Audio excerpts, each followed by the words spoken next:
All right. Hey, hello everybody. Let me lower down the music a little bit. Hope you guys are doing well. Thank you so much, guys, for coming in. I hope you guys are having a good weekend, good Sunday, good Saturday. You had a good Saturday, whatever it is. Thank you so much, guys, for coming by. Mixa, hi. Hope you're doing well. You said something about like I'm not really here to ask about the games. Researching what to build a PC. All I know is AC Shadow is bad. Split Fiction is amazing. I would not say Assassin's Creed Shadows is bad. I have plenty of plenty of what I've seen, plenty of conversation about people not liking Assassin's Creed Shadows, which is fine. But I personally am enjoying Assassin's Creed Shadows. It's not something that is brand new. They have not done something which is completely out of the blue or something that is very exciting per se. But at the same time, I think it's one of the most polished Assassin's Creed games. It looks amazing. It plays really good. And yeah, there's some repetitive nature to it, but at the same time, I don't think so. There's been other Assassin's Creed game which has not been so good as well in terms of that. If we count on repetitive missions and stuff like that, it has been the case in the previous Assassin's Creed games as well. So I don't really see that as a bad thing. I feel like I'm really enjoying it. I like it. A lot of people are hating on it for the sake of hating on it, and I'm trying to get away from that nonsense. Because it's really affecting me at times. But I am really enjoying it. I'm having a good time with Assassin's Creed Shadows. It's been a really fun game. Although, with that being said, I've not really played that much of it. I think I played like 5-6 hours or something. So, yeah, that's at least that's what I feel like. So, how's it going, man? Welcome on in. Who thought a good idea was to put a city builder in Assassin's Creed game? City builder? Oh, yeah, you do. You can build something in Assassin's Creed, which is like your hideout. You can like build some stuff, which I think is not bad. Like it's something new that they've added into the game. And again, it's like one of those things where people have been for so long talking about like, oh, there's nothing new that the game has. Well, here it is. Here's something new, which is a very small thing, and you don't have to do anything about it. Like if you want to do it, like sure, like you can just randomly do it and go by. It's not really a big thing. That is changing the course of the game. That is just, if that thing is there, I cannot play the game. I don't see it as that way. But if that's really turning you off, then I don't know what to say. Like, uninstall the game, play something else. Like, that is not really a turn off for me. I'm like, oh, that's cool. That's something new. I never expected that to be in the game. That's great. I'm going to do that, and I'm going to move on to do something else. See what else is there. That's how I see it, at least, in Assassin's Creed Shadows. I was really surprised by it, but at the same time, I'm like, okay, this is cool. Like, I appreciate that there's something new in it. It is a little different, and I like that. So, yeah. As in Odyssey, didn't like the story. Gameplay was dope. That's awesome. That's amazing. And for a lot of people, they did not like the gameplay of Odyssey. So it is very different for different people. The flying spear assassination is dope. Oh yeah, that's pretty cool. But yeah, as I said, like for a lot of people, it's not the same. For a lot of people, Odyssey, they didn't like the combat of Odyssey, or they didn't like the Odyssey at all. So everybody has a different taste and stuff. And I feel like Assassin's Creed Shadows is getting a lot of hate for no reason. At least that's how I see it, because a lot of people love to hate on things nowadays, and that's like a very normal thing. So if you don't like a game, just, feel free to play a gazillion more of the games that are coming out. Like, are already out. There's so many games out there right now. So don't diss an Assassin's Creed game. If you don't like it, play something else. Play an older Assassin's Creed game if that's how it is. But I personally feel like I'm having a good time. Apologies for not being active on Discord. Been too busy. No problem at all. So it's fine. I hope you're having a good week, and work-wise everything is fine, because it's okay. I'm not myself super active on my Discord. I try to be, but I'm not so much active on Discord at the moment. But at the same time, it's fine. It's not a big deal. So as far as how much I've played like 7 hours of Assassin's Creed Shadows. I've barely played much. So there's a lot to play, to be honest. The Art of Interactive Storytelling, how's it going? I'm a great admirer of the series, and I'm currently playing through it. That's awesome. That's great. I'm happy that you're playing it. I hope you're liking the game so far.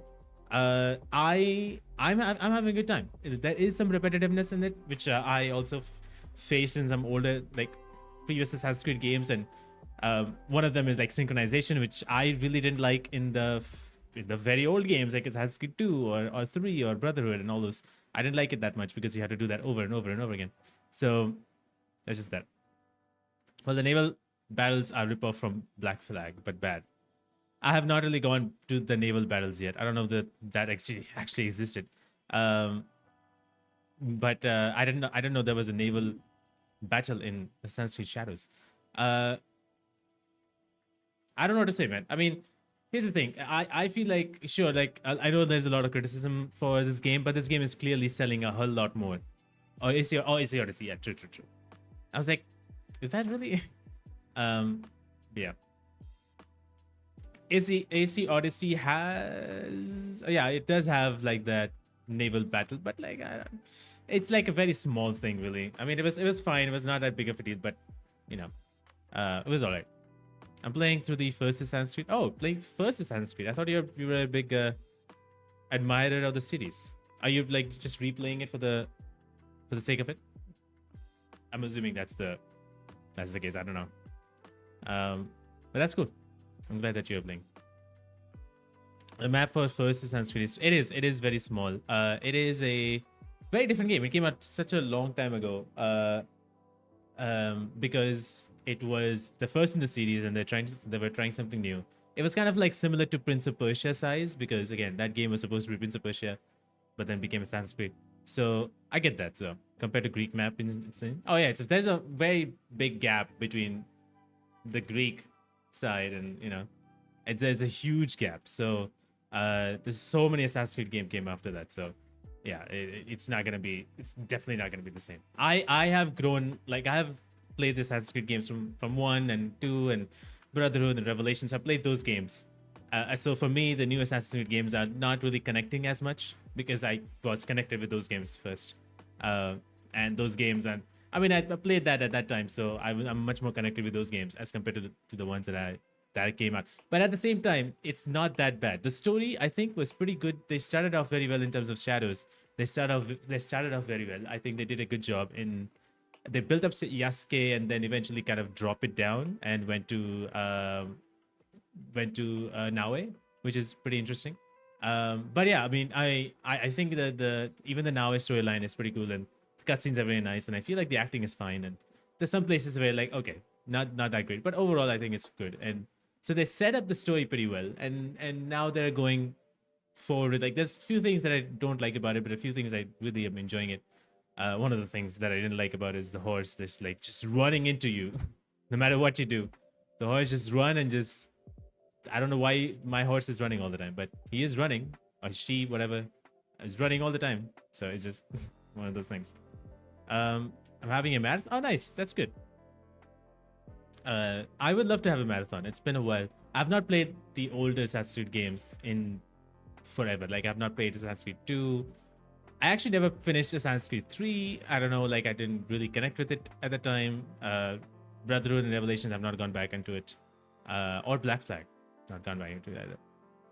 Revelation's ending is best in the franchise. Oh yeah, Revelation had a great ending. I think the game had its criticism at the time. I didn't know about it because I was playing without, the internet and having any idea of the internet. But I really liked Revelations. A lot of people did not like Revelations for a number of reasons. I really enjoyed Revelations. I thought it was really cool. The ending was awesome. Obviously, it's really cinematic. It's really powerful, and I love that. So, I thought it was a good. I thought it was a good ending, and I really hate that in Assassin's Creed 3 you still had Desmond, but in Assassin's Creed 4 that it just went away. So I was like, okay, I guess Desmond is not going to be a part of it. So yeah, it was kind of weird to see kind of Desmond going away and the animus completely changing. So the Assassin's Creed in terms of that just changed so much, which I was like not a big fan of. I still have Unity. I've not played Unity yet.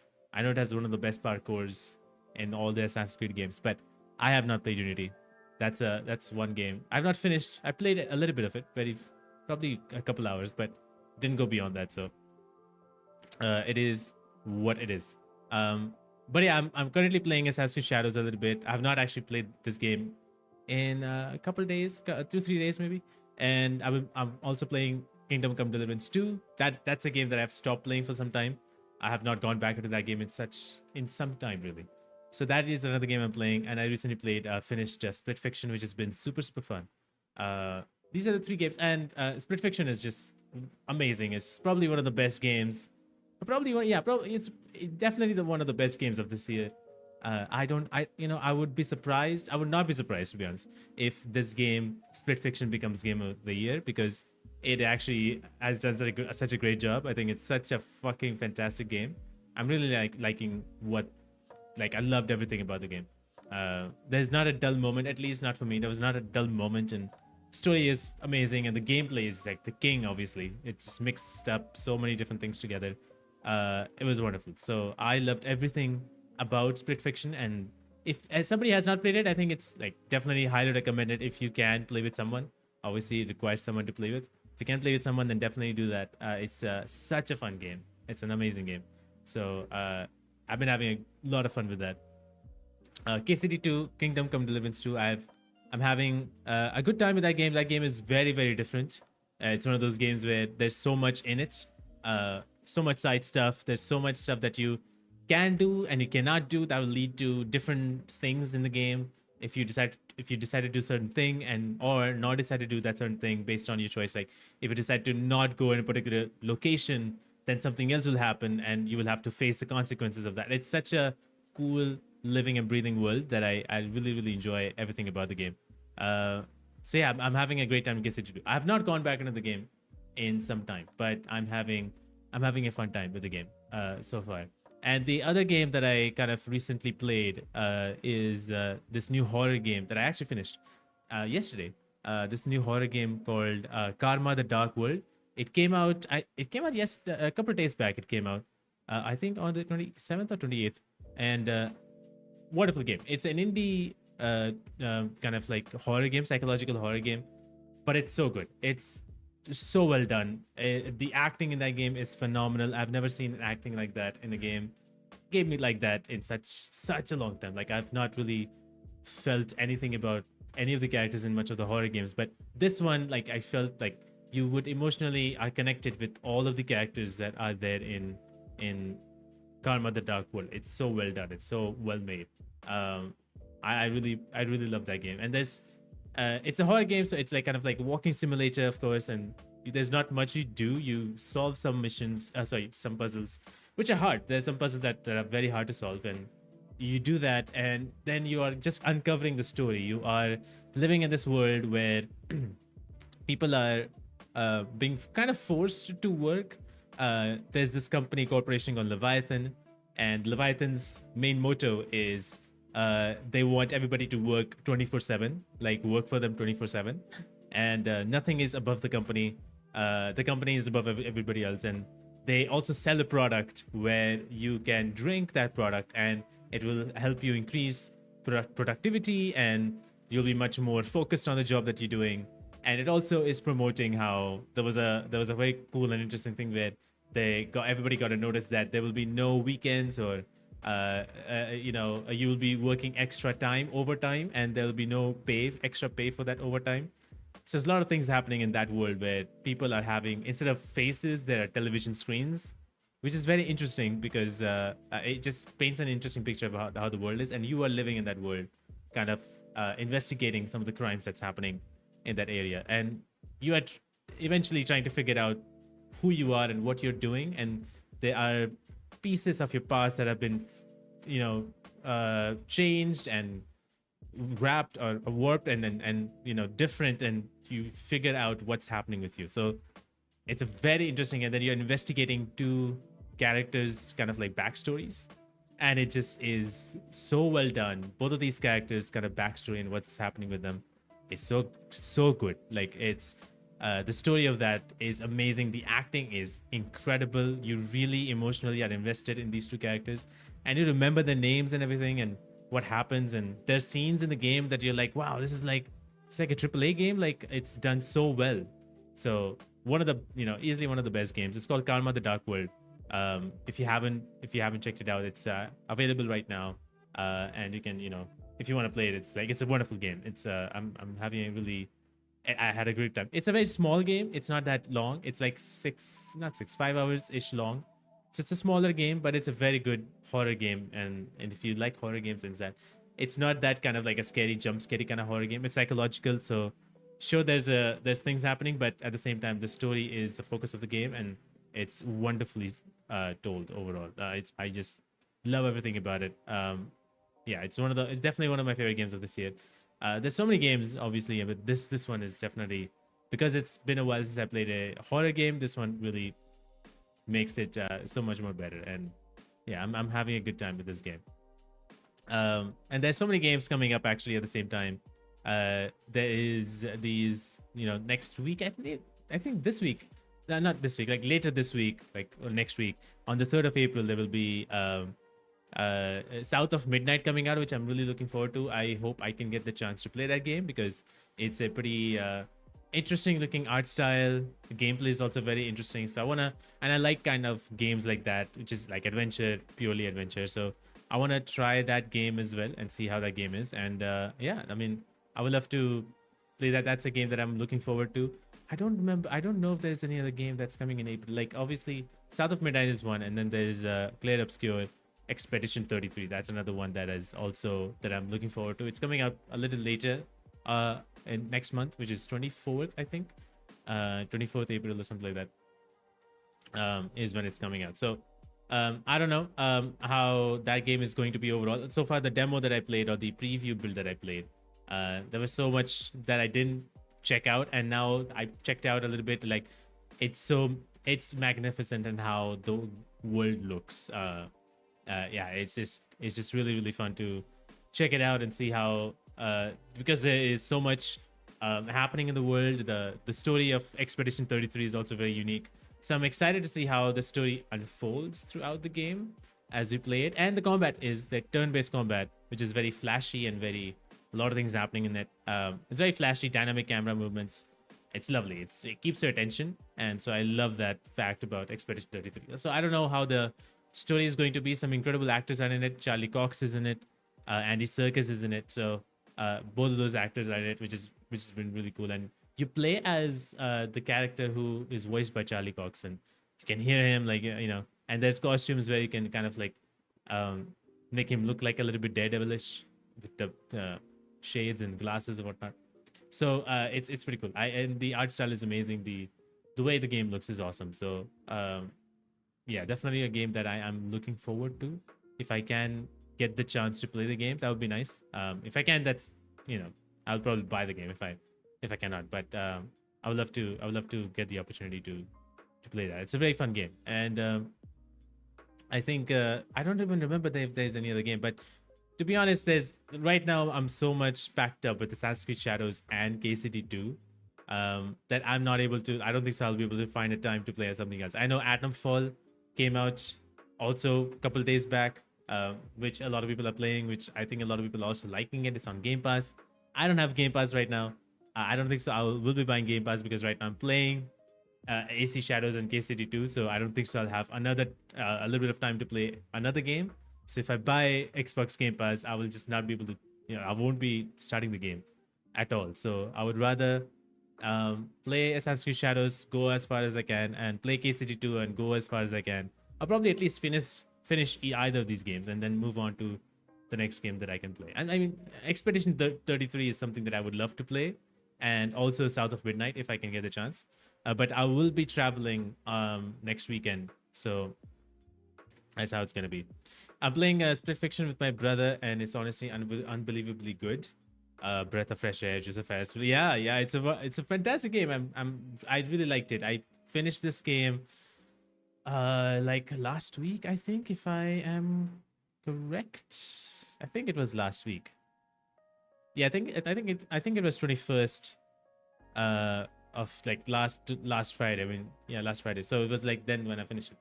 Fantastic game. It's so good. Like there's so many amazing levels.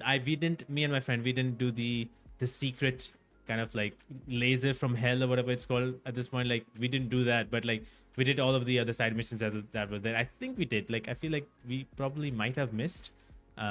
Maybe because towards the end there was like much less of those side missions or side stories.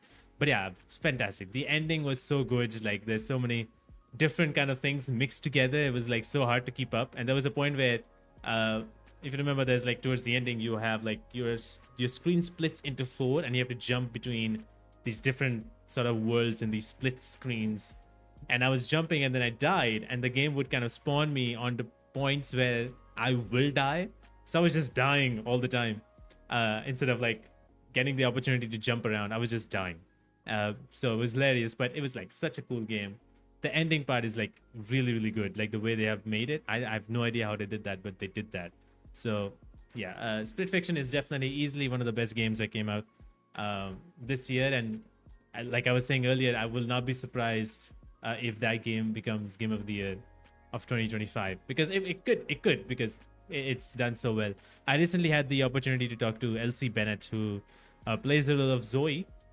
She voiced Zoe, or she acted as Zoe in the game, and that episode is out right now. So if you want to watch that one as well, and I will be releasing another episode next week, which is with Kaya Chan, who plays the role of Mio in the game. So that episode is coming out next week. So. Hey, good afternoon, Jessica. I hope you're having a good day. I hope you're having a good weekend and good Sunday. I know this is like the end of March, so I wanted to do a small catch-up kind of stream. I know for a lot of people, it's like timing is very, very different, and I don't do a lot of live streams, and maybe that's also like the reason, like not a lot of people are attentive towards it, but which is fine. Like I just wanted to do a small catch-up, see what it is, and see how you guys doing, because I will be actually going away for almost 20 days, 25 days or something. Not 25, like 20 days I'll be away from my house, so I will not be here. I don't think so there'll be any new episodes coming out. So the last episode that'll be coming out will be next week. Not the last episode, but the episode that will be coming out next week. After that, for the next, at least, if next week's episode is coming out, for the next, for the next 1, 2, 3, for the next 3 weeks, I think there'll be no episodes. Probably for the rest of April there'll be no episodes. Because I just don't have anything, and I'll be traveling and I'll be busy. So yeah. I've been pretty good. I'm going away too. I'm going to New York. Oh, that's awesome. New York in May. That's amazing. Is there something special happening? I don't know. Like, I have no idea what happens in New York nowadays. But like, I have, obviously, how will I know? I don't live there. But yeah, I've been fine. Like the last week, literally a week ago, today, I was having this terrible sickness. I was ill very badly. I had very bad fever for a few days, and it was very, very bad. It was ridiculous, and I had a really horrible time for like the next 4 days. And I had to do an interview with an actress, and I was like, oh shit, I need to get better. And I was like, if I am not better, I'll still do it even though I'm sick. But luckily I got better, and I got the time to talk to Elsie Bennett, who actually, the episode is actually out right now. Elsie Bennett, who voices Zoe in Split Fiction. So I had the opportunity to talk to her, and I was sick the day before I was sick, and luckily I got better the day before. And so that day I was like a little bit like coughing a little bit, and I was like very different experience, but like I was able to do that. But yeah, so I was not really good for like 4 or 5 days. Sheba, how's it going? Hello from India. Good to see you here. I hope you're doing well. I hope you have a good day. Just here chatting along. Not gonna stay for long. Probably gonna make it a much shorter stream than I intended. Just having just catching up, just talking about whatever video games. If you guys have played anything, Assassin's Creed Shadows or Split Fiction or anything else, like you're playing maybe something completely different, something old games, maybe some other type of games, you can talk about that, or just talk about that, or movies and shows and whatnot. So just here to check it out, or chill out. Actually, glad to see you better. I'm just going for once in a lifetime holiday. Just fancied America. Oh, that's awesome. That's cool. Yeah, I actually have. I'm thinking about like not moving, but like going to at least visiting America, and hopefully like there's always a fingers crossed moment where like maybe I can go to the Game Awards and attend that in person. That'd be nice. So in an attempt to do that, I have already filled out a visa application, which I filled out like literally a year ago. And this year, in August, I have this interview for the visa application. So hopefully, I don't expect it to go. I'm getting accepted by that visa. But if I do, it kind of maybe can give me an opportunity to probably attend the Game Awards in person. But I don't know if that's a big if. So I still have that kind of goal. So we'll see. Harold Stales, how's it going? Welcome on in. Split Fiction actually looks fun. Fell in love with the voice acting. Yeah, Split Fiction is Actually, really, really good. If you have not played it, Hell, I think you will really enjoy it. It's a really fantastic game. Obviously, you need like someone to play with, which is like a requirement. You cannot play it by yourself. You can play it with your friend, or you can just play it randomly with someone. But I feel like playing it with your friend would be much more nice, because it is such an interesting experience. It's just a fun experience, because you are just me and my friend, we were laughing and crying like so many times, because we were doing some silly stuff. But like, you will have such a great time. There's so many different levels and so many different things you do. So many different gameplay mechanics kind of mixed together in it. So many different things you get to be, and there's so many. It's such a cool game. Like, overall, it's a very fun, interesting, entertaining game. Where you're challenged, and it's just like one of those things. Just gotta get it. Check if it's a Xbox One X. Oh, I'm not sure if it's Xbox One X. Maybe it is, but I'm not exactly sure.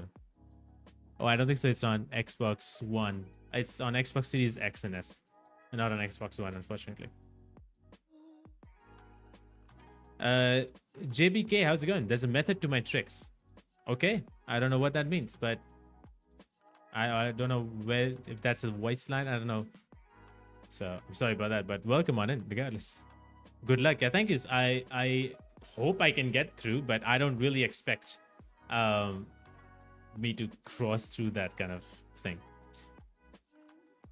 Yeah, it is not on Xbox One X. It is on Xbox Series X and S though, but not surprised though. I mean, it is very good game. Many good ones aren't there. I mean, yeah, but it's like I'm moving away to a different, to new consoles because of the next gen. And there's things like, which I feel like the new Xbox console will be able to handle better. And this is how it is. Like, you either get a new console, or you will be missing out. And nowadays, like, now any of the games that's coming out will be doing the same thing, where they'll be pushing it out for the newer consoles, which is Xbox Series X and S or PlayStation 5, but not for PS4 or Xbox One. So that's just how the norm is at this point. So it is what it is. So you either have the console, if you don't. I have a PS5, I don't have an Xbox, and I have a PC, so I play games on PC. I played Split Fiction on PC, not on PS5. But I do have a PS5. I have one game there on PS5, whose Tape 2 is supposed to be coming out. There's a game called Lost Records Bloom and Rage. So I've been playing that on PS5. I haven't finished it because it's 2 episodes, and the second episode is coming out this next month. So I'm waiting for that. YB4, welcome. Yeah, I did play Split Fiction on PC. It's on PC, PS5, Xbox Series X and S. So I played the game on PC with my friend, obviously, who also played it on PC. We both don't own an Xbox. My friend owns a PS4. I own a PS5. The game is not on PS4, so but I had the game on PC, and to be honest, I was actually given the game on PC thanks to EA. So I just was like, okay, I'm gonna play this on PC. I'm gonna get this game on PC. So 2 controllers of Xbox, so it might work on PC. Yeah, of course. If you have a controller, Xbox controllers work flawlessly on PC. So definitely, if you can get it on PC, awesome. If you have a PC, then that's awesome. Then I think you can do that kind of like a couch co-op thing, and you can easily play it with 2 controllers. PC specs. So I have an Ryzen. Is it 5? Yeah, Ryzen 5800X, and a. Is it 3000 megahertz, 16 GB, 216 GB, no, 28 GB, sorry, 28 GB RAMs. SSD is like, I think 1 TB SSD and all that, and then RTX 3060 graphics card. Just making sure if okay, it's Ryzen 7 5800, and yeah, that's basically it. So Ryzen 7 5800X, 16 gigs of RAM, RTX 3060 GPU, and anything else that you add on, I don't know. Like, that's basically what people want to know about, like the GPU and probably the RAM and the GPU, the CPU. So that's it. You use EA? I mean, yeah, like I'm an official EA creator, so I luckily got the code from them, and which I've been getting, like, kind of like I have this relationship with them a little bit. So yeah, I got the code from them, and I've been playing that. So We'll see what I end up doing. Yeah, sure. Take your time. I mean, obviously the game is gonna be there for as long. But again, if you have someone to play with, and if you have a PC, and if you can play it on PC, then awesome.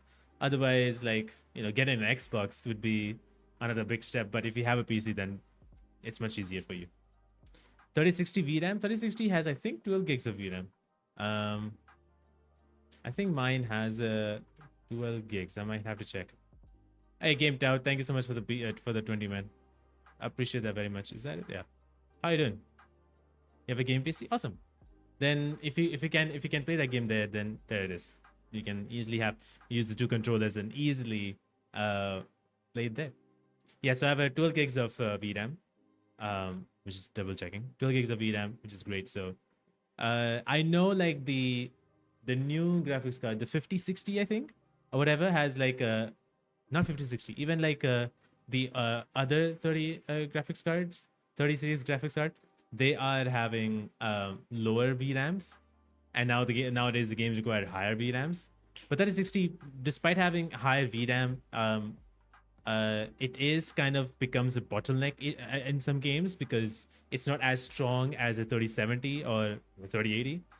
It's not as strong as that, so it can be one of the reasons why your game is getting kind of like less performance. Because my CPU is pretty good, but my GPU is kind of like the lower end in comparison, at least. So I will be kind of like upgrading it to, I don't know if I'm gonna do 50. I'm gonna get a 50 card, because I don't think so. But I might get a 40 series much later. I don't know when, but sometime in the next 5 years, maybe. Maybe. Hey Chris, how's it going, man? I hope you're having a good day. Just wanted to check in while I can set a look today. Good luck on your next interview. Thank you, appreciate that very much. I'm doing pretty good. Just hanging out here because I'll be traveling actually next week on the 5th. There's a lot of stuff happening in my life, so I mean, good stuff, doing nothing bad. So there's a lot of things happening, and then next month there's a lot of things that I will need to take care of. So I'll be traveling and I'll be away for like 22 days or something. So I'll not be here, which means in the month of April there might be nothing coming out in terms of podcasts, but there will be one episode that'll be coming out next week, which is Kaya Chan, who plays the role of Mio in Split Fiction. So her episode will be coming out next week, but there'll be no other. I don't think so. There'll be anything, but there'll be nothing more or less on April. But on May there might be.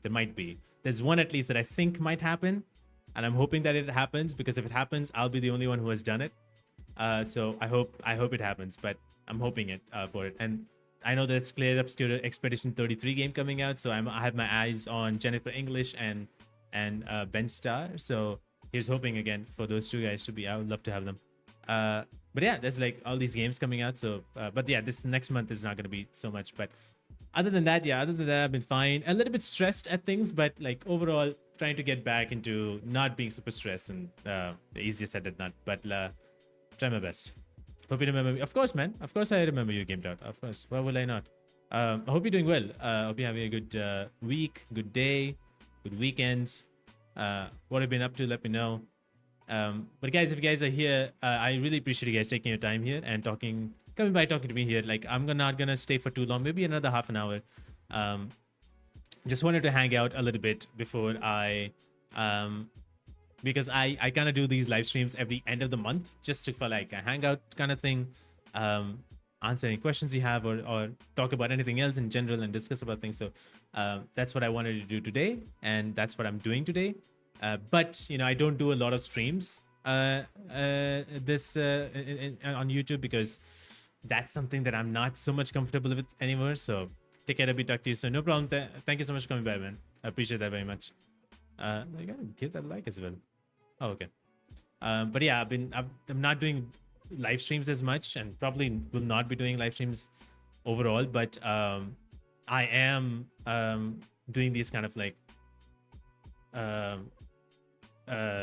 catch up live streams every single month, at least once a month, so that I can catch up with you guys. I kind of like talk to you guys a little bit. So yeah.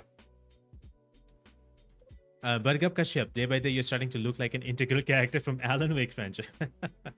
I mean, I don't think so. I am looking like anywhere close to like an Alan Wake franchise character, but that's interesting for you to say. Yeah, I don't really see myself as that. I do have long hair, but I mean, that's Alan Wake. It's not. It doesn't have this long hair, but yeah, it's so cool to see. I know a lot of people who have known about my content or my podcast have come from Alan Wake content, and that's pretty cool. I like that that a lot of people have come by from that and stuck around with that because of it. And some people came from other kind of interviews, and which has been interesting. But like a lot of you guys came from the Alan Wake stuff, which has been really awesome. I've talked to almost everyone except few. So it's been something which is pretty cool. You don't know like someone from that game, but you have that charisma to be I have the charisma to be a character in the game. Oh my god. I don't know. I don't know. That's weird to say.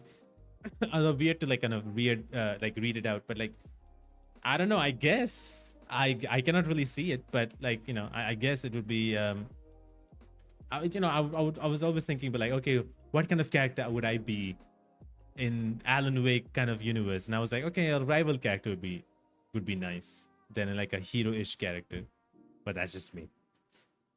Winchester, Ben Star is hilarious. Hope he'll hop on the. Oh, Ben Star is amazing. Yeah, every time I see him on like a video of any kind, it's hilarious to watch him what he does. Whatever commentary he does is incredible. I've seen everything about him, and it's so good. I don't know how he does it, but he does it. I hope that he comes to my podcast. That'd be nice. I've been in touch with his agent, but there's a lot of times I get in touch with some agents, and sometimes it just doesn't work out. So there's a possibility that it might not work out. There's a possibility that it can work out. So I don't know where it's gonna land. So I'm just fingers crossed that it can happen. Harold Stales, thanks for come back to your stream sometime. Thank you so much, Harold, for coming by. I don't know if you're leaving right now, but thank you so much for coming by. Like, yeah, I mean, I don't really do, as I said, like I don't really do these streams every week or something. I do it once at least every month, at least towards the end of the month, kind of like just hang out and chill out and talk about things. So that's why this stream exists today. I could have planned it a little bit better, but I didn't, as usual. But yeah, that's how it is. You have many podcast episodes coming up, right? I don't have really many episodes coming up. I have one coming up next week, but I don't have anything else after that. So there's no episodes other than next week's episode. There'll be no other episodes coming out in the month of April. So I think on the 5th is, I think on the 4th or the 3rd of April, you will see a new episode coming out. But there will be no other episodes after that until maybe to like the entire month of April, unfortunately. But because I just didn't have the time, or I just was not able to book anybody or have anybody on the show. So maybe in the month of May, I'm not sure, but here's hoping. I don't really know. Did you finish Red Dead Redemption 2? I did finish it. Oh wait, I'm lying. I have not finished the prologue part 2. I've not done that. So I just didn't get back into that game. I had KCD2 to play. I was playing some other games, playing a preview build, and other games took the time from me. But I do have the game installed. Luckily, I still have it installed. So I might go back into that game and at least finish the prologue part 2. It's just like so much, so less. Sorry, I meant videos. Oh, no problem. Of course, that'd be great if you can come, watch any of the videos and whatnot. There's all these videos, obviously, right now that is out there on the channel. All these episodes that are out there. If you haven't watched any of these, there's like so many. There's 100+ episodes right now, which is really cool that my podcast has crossed 100 episodes. So there's 101 episodes, 102 episodes actually that you can watch if you haven't watched any, or if you want to watch some other ones, so you can watch a list of other games that I was able to have the voice actors from or actors from. So that'd be nice. That'd be nice for you to kind of watch those. Yeah. But yeah, I've not played. I've not finished Red Dead Redemption 2 in that way, but I have finished like the main story. I guess you can say the main story. But I've not really gone back and finished the prologue part 2. Like I said, I'm playing KCD2, which I've also stopped for the time being. I was playing Assassin's Creed, so I'm playing that as KCD2. I might even go back to it tomorrow, or I think tomorrow I'll go back to it. So I'm playing that. I'm playing Assassin's Creed Shadows, which is, I've not even played much of Assassin's Creed Shadows. I've played only like 6 hours, just touched on for 6 hours. So like so many hours yet to go. So I've not played. I played barely much. So I'm gonna play more of that. I'm gonna play a little bit more KCD2. I was playing another game called Karma: The Dark World, which is this new horror game that I really wanted to check out. I've been hearing so much good stuff about it, like ever since like the trailers and all that came out. So I was like, okay, I want to play this game. So I finished that game kind of yesterday, which is like a very small game, but it's a psychological horror game. It's like 5 hours long. So I played that. It was a really, really, really good game. So I was playing that as well. And I don't really have any other games that I'm playing right now. So I'm happy that I'm only playing 2 games. I'm kind of trying to finish the 2 games. I do have other backlogs, but like at least like KCD2 and Assassin's Creed Shadows, those 2 games are gonna take so much of my time. There's a reason why I didn't play Atom Fall, which is out right now, because I'm like, I cannot really take that much time. I don't really have that much time to play 3 games that'll take some time to finish. So at least KCD2 is gonna take a whole long time to finish, but Assassin's Creed Shadows is kind of like smaller. So God of War is celebrating its 20th anniversary. I played, so yeah, that's awesome. Yeah, I would love to. You know that I've never played the original 3 games, the OG God of War 1, 2, and 3. I never played those games. I did play the opening part of 2 because I remember at the time I was again emulating the PS2 game, but at the time I had this very bad PC, so I was trying to emulate, and I was playing this God of War 2 opening in this very slow, like 25, 20 FPS or whatever it was, and I played that section at the time. So I remember that section very well, but I don't know anything else after that. So I would love to play the first 3 God of War games. Would be interesting to see how the story is. But yeah, I do know the opening of God of War 1, but I have not played any of the other God of War games, unfortunately. But I did play, obviously. I do know about Kratos, but I just didn't know about his story. It's very interesting to know how his story kind of evolves over the 3 games and the other games that came after that. So, did you try Metro X? Yes, I did. I finished Metro X Exodus. I think it was on Game Pass at the time. So I finished. So I don't own the game. I just have it. I had it at the time on Xbox Game Pass. It came on Game Pass at the time. I think it was Game Pass. Was it? Yeah, it was Game Pass. It came on Game Pass at the time, and the moment I saw the trailer, I was like, I'm playing it, because luckily I didn't even know about Metro Exodus was being made or anything at the time. In that literally that year, I was playing Metro Last Light and Metro 2033. I was playing those 2 games, and I did not know that there's going to be a new Metro game. So when I saw the trailer, I was like, oh shit, I've already finished Metro Last Light. I am excited to play Metro Exodus. So when the game came out, I was happy, like, oh, it's Xbox Game Pass, whatever that is at the time. Like, didn't know about Xbox Game Pass, what it was, because it was very new. So yeah, I played the game. I don't own it, unfortunately. I don't know if it's on Xbox Game Pass anymore, but I think it's like should be on a sale or something. But it's such a good looking game, man. That game at the time, my PC was so bad, I was not able to play that game in good like high settings or anything. It was like I was very bad. My PC was very bad. But what a game, man. I really love that game. I would love to play that game again. It's such a good game. It's extremely expensive for some reason. But it's such a good game. I really like that game. I wish there was another. I think is there a Metro game? Yeah. I don't know if there's another Metro game being made, but I would love to see another Metro game. That would be really cool to see. A 4th Metro game. I don't know if there will be one. But it'd be nice. It'd be nice to have a 4th Metro game. I have to wait and see. I just renewed my Game Pass score. I just downloaded Fallout 76, and I'm going to revisit it because of the Ghoul update. Oh yeah, the Ghoul update happened. Yeah, right. I don't know how you guys get the time. I just do not get the time. I'm trying to play 2 games, and I don't play those 2 games. Like literally last night, I played an hour of video game. That's all. I played 2 hours. I played 2 hours of video games. That's all I played. I just don't play. I just don't give myself enough time to play a video game. Because I'm working on all these things, and then the time I'm getting some free time, I'm very tired, so I just don't play that much of video games, unfortunately. So I don't know how people kind of like play all these games, play like 40 hours or something, and I'm like, how do you do that? Like, I don't know. I played like Kingdom Come Deliverance 2. I played 30 hours of, or 35, not 35, like 60 hours or something, or 40 hours or something, like 5 days or something like that. So join the club. Yep, I am in the club. You have other work to do besides YouTube? Kind of, like, yes. I mean, I have I'm doing a freelance work as well, so I'm doing that, but that's not really that regular. Um, but with YouTube, it's not just YouTube. I'm also trying to make content for Instagram, for socials. So I want to make sure that I do the good job over there. To make those, I'm trying to do that as well. So that takes some time to plan on that and set on that. Then editing the next episode, making sure the next episode has a extended cut that goes out as well for people who are members of the channel. So it takes some time over there, and I just don't get that time to kind of work like play some games. And usually I do all my work, whatever work that there is, whether it's editing, whether it's planning, all that stuff, whether researching, everything. Yeah, I do it all in the morning to evening time, and then after like 8 maybe, I'm like, okay, I'm gonna do something else, and that's when I play games. But I'm so tired, I eat food, and after that I'm just tired. So I'm like, and I play a game for an hour or two, and my attention just goes away because I'm so tired. So I just don't play that much, unfortunately. So that's how it is.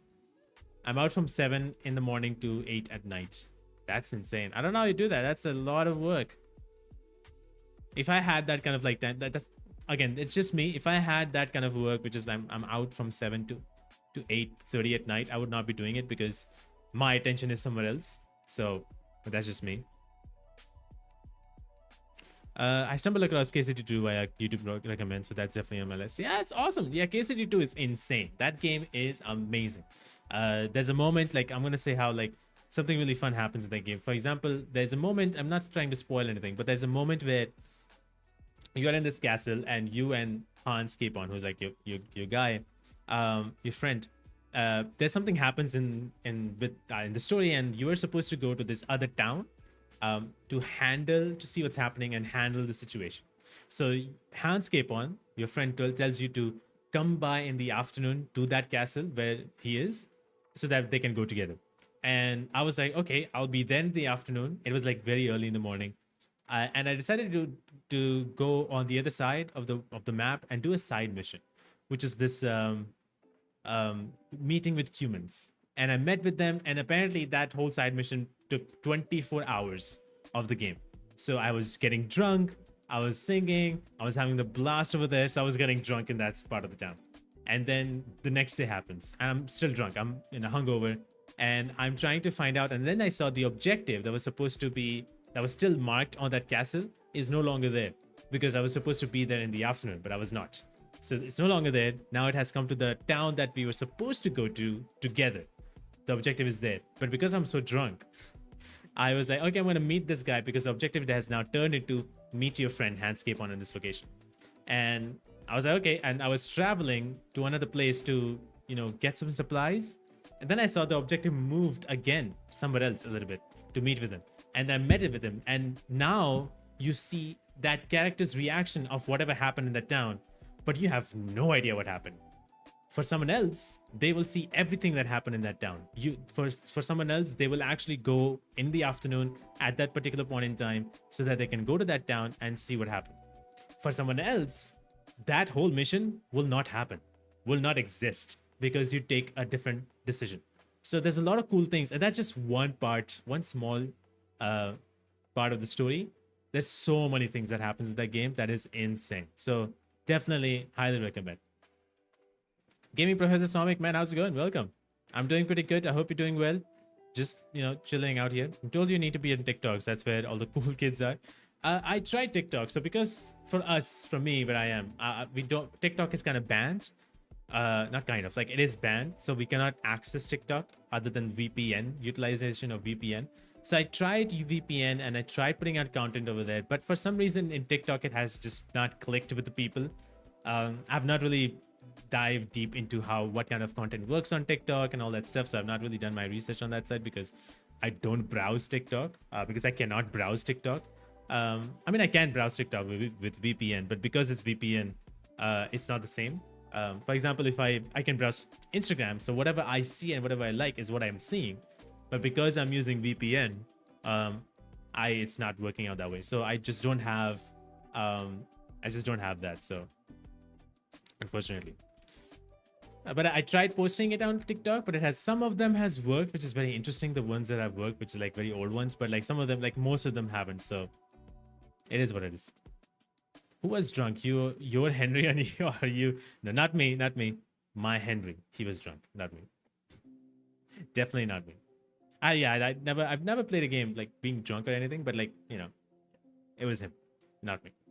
It was a hilarious moment. That side mission was also hilarious, which took like literally 24 hours. You do that side mission for like a few minutes. You really take your time. You really I think like that mission went for like 20 30 minutes or something. That was a side mission, and I'm like, fuck, man. And you did 24 hours of that. Like literally, you're drunk.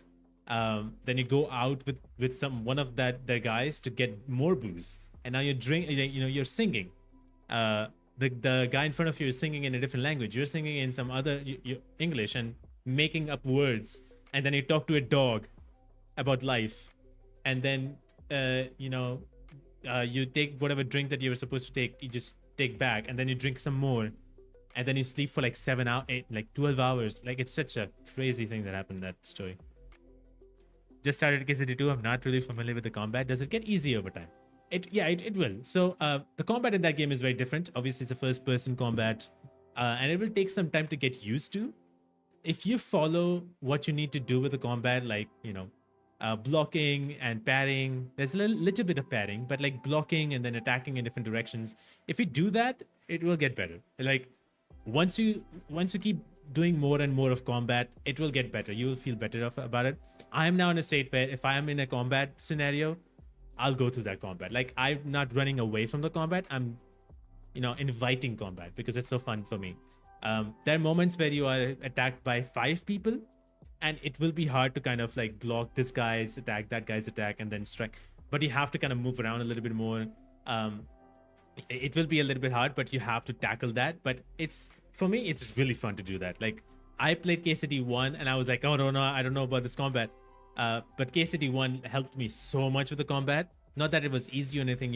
It's not easier than KCD 2, but it was the same combat. KCD 2 has like more options now in combat. There's more things you can do in the combat. In KCD 1, you didn't have those. Like for example, KCD 2 has combos, but KCD 1 didn't have combos. Or KCD 2, you can actually block and immediately attack in a kind of like a parry attack. KCD 1 didn't have that. So you have like more options. But because I played so much of KCD 1, I'm like very much accustomed to KCD 2, like the combat in general.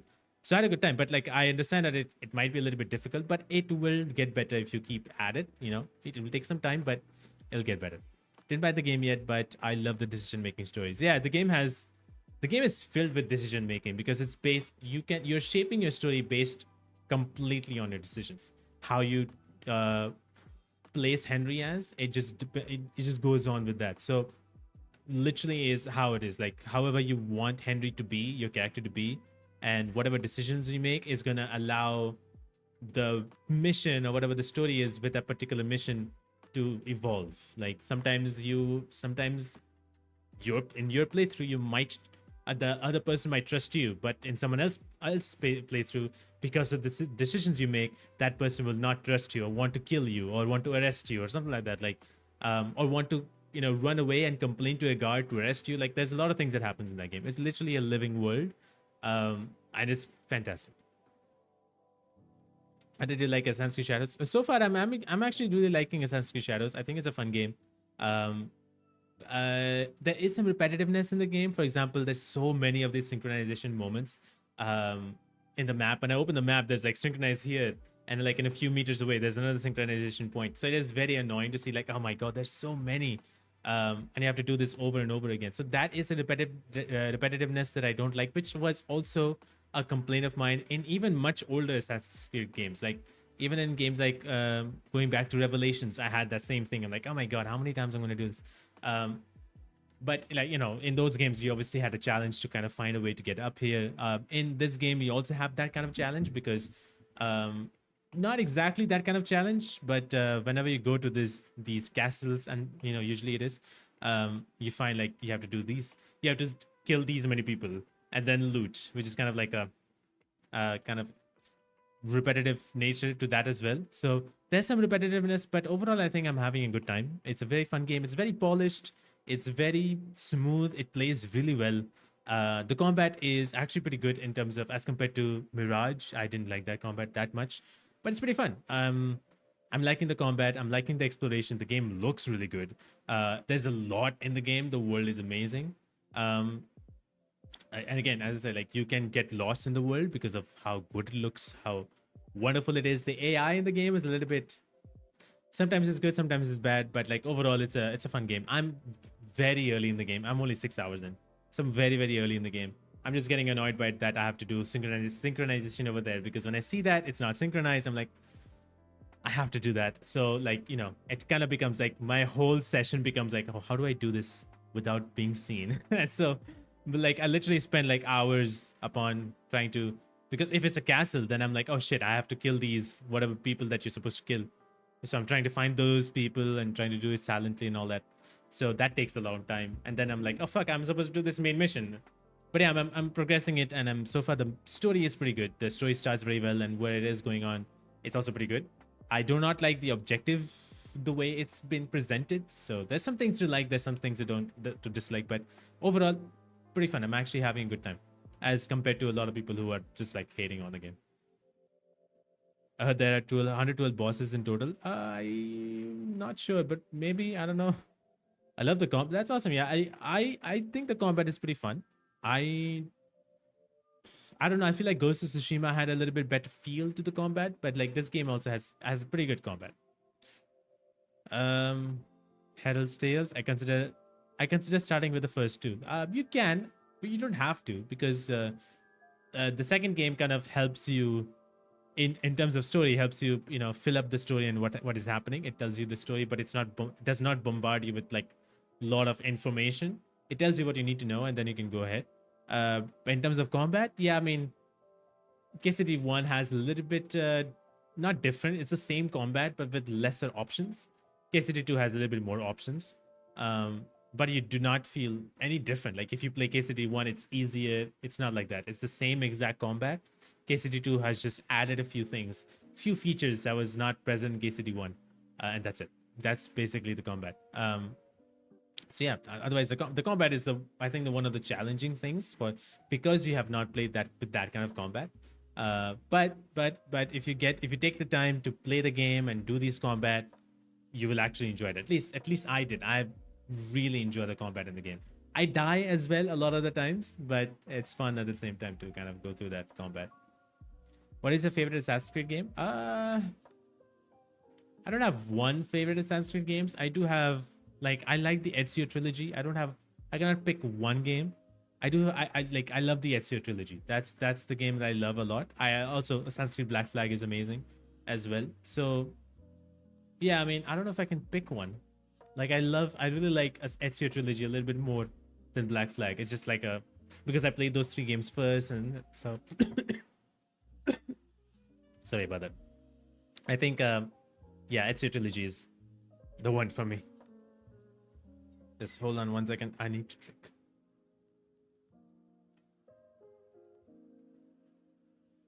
Have you played Talos Principle? No. I've heard about it. I've seen gameplay of it. I know a friend of mine who actually played it. I have seen it, but I have not played it. I don't think so I'll be able to play that game because my brain just doesn't work. I know it's like a very puzzle-oriented game. I think the second game came out like last year or something. But no, I have not played the game because there's so much puzzles and stuff like that. So I don't know if I'll be giving enough time to the game. So I've never played it. Ezio Trilogy is pure. Yeah, Ezio Trilogy is definitely nostalgia. I would love to go back to those games and see if I will really like those games again. Even because I played those games like so many years ago. So I liked it then. But I don't know if I'll like it now because I played so many different games after that. So I don't know if I'll like the same way I did at the time. So I'll have to see that. Yeah, I mean, I like puzzles. I definitely do like puzzles, but because that game is completely focused on puzzles, I don't know how much I will be liking it as compared to all the other games. Because I love a story in the game, and not saying that Talos Principle will not have a story. I'm sure that there is some kind of story, but there is puzzles. And there's I don't know if I'll be. I know it's hard as well, so I don't know if I'll be able to have a good time playing that game, because I don't want to get a game that is very popular and is very known, and I buy it or I get it, and I don't give enough time to it. So like it's just one of those things that I'm like, I want to play a game that I do know I'll get some time to it, and yeah, I just don't give time to games in general. So I just don't want to add more to my backlog, which is already a lot.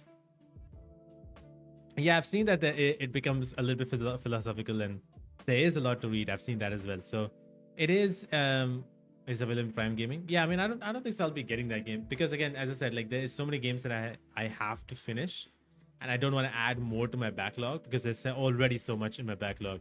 I have KCD2, Assassin's Creed Shadows to finish. KCD2 will take a long time. Assassin's Creed Shadows will also take a long time, even though it's like 40 hours or something. KCD2 is like more than 100 hours. I don't know when I'm gonna finish that. But KCD2 is there. Assassin's Creed Shadows is there. I'm looking forward to play South of Midnight as well, which is coming out next week. Then Expedition 33 a little bit later. But there's other games like I've not finished the Horizons Forbidden West DLC, which for that to play, I feel like I want to play the Forbidden West all over again. So that I've not played. Ghost of Tsushima's Iki Island I've not played. There's also another game that is whose second tape is coming out this month, which is Lost Records Bloom and Rage. I've not finished the first part.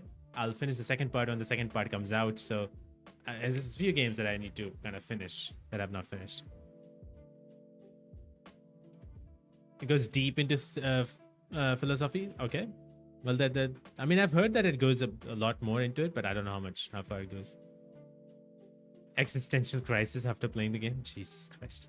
Yeah, I've heard strong opinions on that game, but very little. So I have like know very little about it. So that's interesting.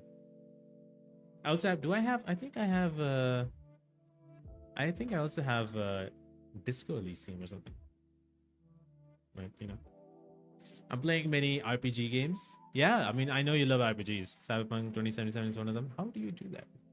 How do you play Cyberpunk and so many other games differently, you know? Did you enjoy GTID? How's it going? Did you enjoy the 2.2 story of Wuthering? I have actually not played at all Wuthering Waves, unfortunately.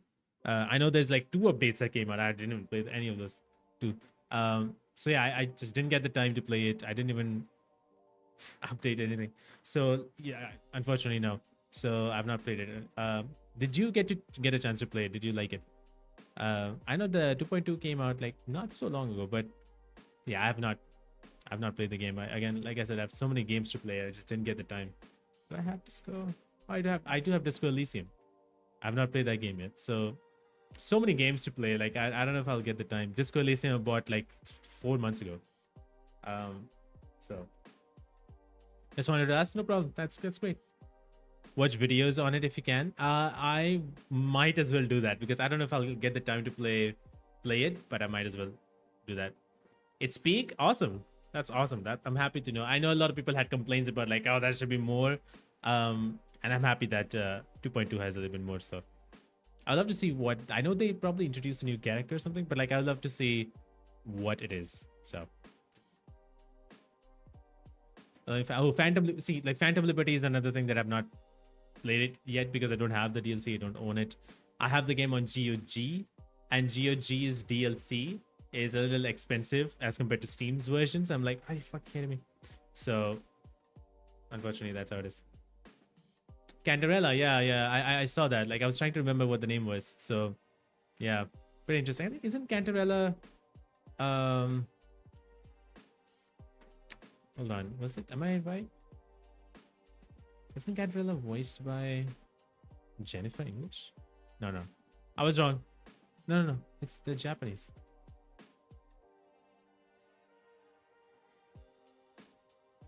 Or somebody was voiced by Jennifer English. I don't remember who. Oh no, okay, I was wrong. Oh, Carlotta was voiced by Jennifer English. Yeah, Carlotta, yeah. I was like trying to remember, like both are from C, so I keep a video game schedule. Wow, I do not have any schedule left. To be honest, I should actually do the schedule. I have tried, and I always fall apart from it. And my schedule is gonna be very different. Probably my games, like I'll try to include games in it, but like I said, like yesterday, what happened? Sorry, I was like my page just stopped working. Yesterday I was playing. What did I play? I played Karma the Dark World. I finished that game, so that took like 3 hours, and then I played. That was like in the evening, and not 3 hours. I played like a couple hours, in the evening. So it was like from 5 to 7. And then I played at night at 11, like around this time, for an hour Battlefield 5. That's just what I wanted to do. So I played Battlefield 5 and that's it. So I played like 3 hours of game time. The day before I gave 2 hours to games, and the day before I gave only an hour. So I just don't give the time enough time to myself. There's, again, as I said, there's so many things that I do apart from like just YouTube. Like, it's not just YouTube. There's obviously content that I need to make for Instagram, things that I need to plan for next, things I have to do at my house because I live by myself. So things I have to do at my house, things I need to buy, other things I need to plan out, which is not completely. So I have so much things to do that by the time I do have free time. I do have like after 8 at night. I just don't give it to the games, unfortunately. Like, I just feel so tired that I just don't give to weirdly enough, when I'm playing a game in an hour, I'm so tired and I'm so uninterested in some of the games. So it just happens. But like, there's some games that it just doesn't happen that way. So again, I just don't give that time. I'm not like, oh, I'm gonna give 2 hours here. I'm just like, sure.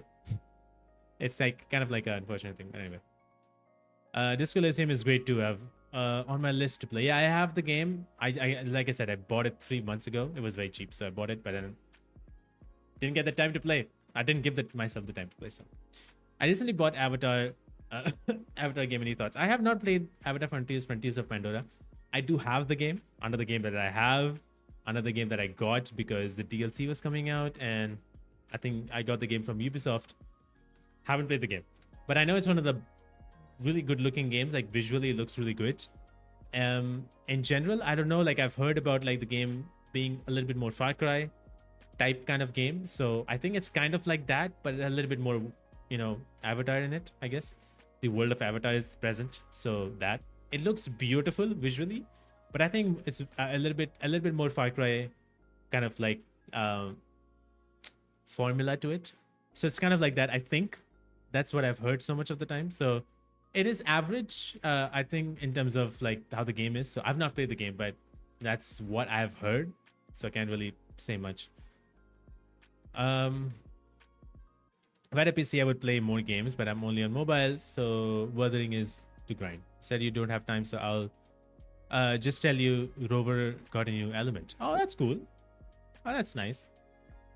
Yeah, I'll probably check it out, like the full cutscene, or not cutscene, like full gameplay and stuff like that if I can. But that's cool that you play. Like, so I tried playing Wuthering on my phone. My phone is very old, by the way. My phone came out in 2018. It's what 7-8 years, and so Wuthering Waves was not able to at all play in my phone. I tried it on my phone. I was like, yeah, let's try it. It could not handle at all, not even a bit. Like, everything low settings still did not work out, and I'm like, okay, guess I'm not gonna be able to play. So I don't think so I can play games on phone anymore. But I tried, but yeah, so PC is the only place I can do that. But that's fine. I mean, maybe in the future you can get the opportunity to get a PC and buy a PC. Like, you have some custom made PCs. You have like gaming built PCs. If you can get, I mean, custom built PC will be probably cheaper, but if you can get the opportunity, or you can get a laptop. Gaming laptops are also very, very powerful nowadays. So laptops are kind of affordable as compared to the PC. So whatever it is, you can get that, or you can get a console, which is, I think, a little bit more affordable. Like, you can get a PlayStation or an Xbox, and I think Wuthering Waves is on PlayStation. It came out PlayStation, so if you want to get that, you can get that there. If you want to buy PlayStation, so there's multiple ways if you want to get more stuff. I have an iPhone 16 Pro Max, and I'm waiting for them to push out the 120 FPS for Wuthering, but I don't believe that's a priority. Wow, that's an iPhone 16 Pro Max. Insane. That's crazy. I had an Xbox Series X and sold it. Oh, really? Why? Like, you were not impressed by it? Or there were not many games to play? I think Wuthering Waves is on Xbox, isn't it? I'm not actually sure. I know it's on PS5. Oh, it's not on Xbox. Okay. It's on PS5 and it's okay. So it's not on Xbox. Never mind. It's on Mac. Crazy. Is 2k euros for a PC too much? 2K euros. I have to actually really see. Um, I don't know. Like, I don't know. Depends upon what you're getting from in that 2K euro, uh, list. Depends upon what you're getting, what kind of items you're getting from it. So if you know those items, then that'd be nice. You know what I missed on Xbox? Connect cameras. Yeah, that stopped. Like, I mean, Kinect. My God, that was the thing. Split Fiction absolutely rules. Yes, it's what they gave me. Yes, definitely rules. It's one of my favorite games of this year. It easily is. I love that game. That game is fantastic, and I had a great time in that game. Like I said, like earlier I mentioned, I have Elsie Bennett on the show. She plays the role of Zoe Foster in Split Fiction. If you haven't checked it out, you can check it out on my channel. We talked all about the game. The game had a premiere, by the way, if you guys didn't know that the game had a proper premiere, like a movie gets premiere.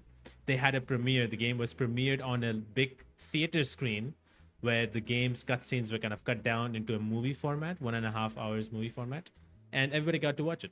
And then there was booths around that people could play, and it was like a full premiere. So we talked about that. We talked a lot about things like behind the scenes stories and their audition, funny audition kind of stories. So there's a lot we talked about. So that you can check it out right now. And next week there will be with Kaya Chan, who plays the role of Mio in Split Fiction. So that's coming out next week if you're into that. I used to game a lot when I was younger. The older I got, the more I wouldn't play. I understand that. I get you. I'm the same way. Like I said, like I'm not that I don't want to play more games, but I just there's two things that either I just don't get the time, or I get tired, or secondly I just do not give much time to games. Like in the mornings till afternoons, I will not open any video game, which is so weird. Like I remember when I was like younger, I would, if I have nothing to do, I would play a game even in the morning, even in the afternoon. But nowadays, I just don't. Like I don't know why. There's a lot of things like this. Mentally, it is like the mental thing. So buying PS5 would make sense now since Xbox is going to give away their exclusive titles. Maybe it depends upon how it is. Like it depends upon what you want. Like you can still get an Xbox and still play the games there, but it depends upon what you want. If you want, like, I don't know, like if you want an Xbox, if you're a fan of Xbox, if you want Xbox, you can go with that. PlayStation is also nothing like spectacular at the moment. Like they're not getting so many games right now, but if you want if you want a PlayStation, you can get there as well. If you want to play some of the PlayStation titles, and which is not on Xbox, and you want to play some PlayStation games, and you obviously you don't have a PC, or you don't have a good enough PC to play those PlayStation games, you can then buy a PS5, whatever it is. Like it depends upon what you want, and I feel like you can get either of the consoles. So I have a PS5. I barely open it. It's literally right. There's a monitor right here. Right behind the monitor is my PS5. I have not turned it on for the last 2 months. Actually, last month I did turn it on, and before that I didn't turn that PlayStation 5 on for like 6 months or 4 months, not 6 months. So it just stays there, kind of like gets dust, kind of. But I need to turn it on from time to time. I have games there, but like I have not played that. I will check that out. Thank you. I appreciate that very much. Yeah, these episodes have been out, and I'm really happy that I got to speak to Elsie. She was really fun. Unfortunately, at the time when she joined, her microphone was not working out. So her microphone, she was using her AirPods, but she had a very good Rode microphone. Unfortunately, her laptop was not detecting it for some reason. So the quality of the audio of her audio might be a little bit on the bad side, but it still was pretty good. I try to make sure that you can hear it as much as you can. I've slept while gaming majority of the times on bed, but sometimes I've slept on the computer table too. Yeah, I never had that. I've never slept on my computer table. Like I never had this opportunity when I'm playing on a bed. That has never happened in all my life. I've never done that. But I've never fallen asleep on my PC and on my table. That has never happened. If I feel asleep, like I have, like my eyes have shut down a little bit. Like I'm dizzy, but like I've not really, like I'm like my eyes are closing, but I've not really slept. So I'm like, if my eyes are closing, I'll just shut my PC off and I'm just gonna go to bed and sleep. So Joseph Harris wasn't kidding when he said, "You will see things you've never seen before." Those last sections, yeah, those last sections are incredible. Like, man, that guy is amazing. Whatever that guy and the whole team have made, they're already making the next game, which is insane. They're already working on their next game. But I've never seen any of those things that were there in the first, in like any of the games. Like, it's such a good mix of multiple kind of games together. But again, I'm like, how do you do that in a video game? Like, it's such a the whole ending part is phenomenal. I was like, me and my friends were both like, what the fuck? What are we supposed to do here? I died so many times because, there's a thing where you have multiple split screens and it's kind of moving, and you have to jump.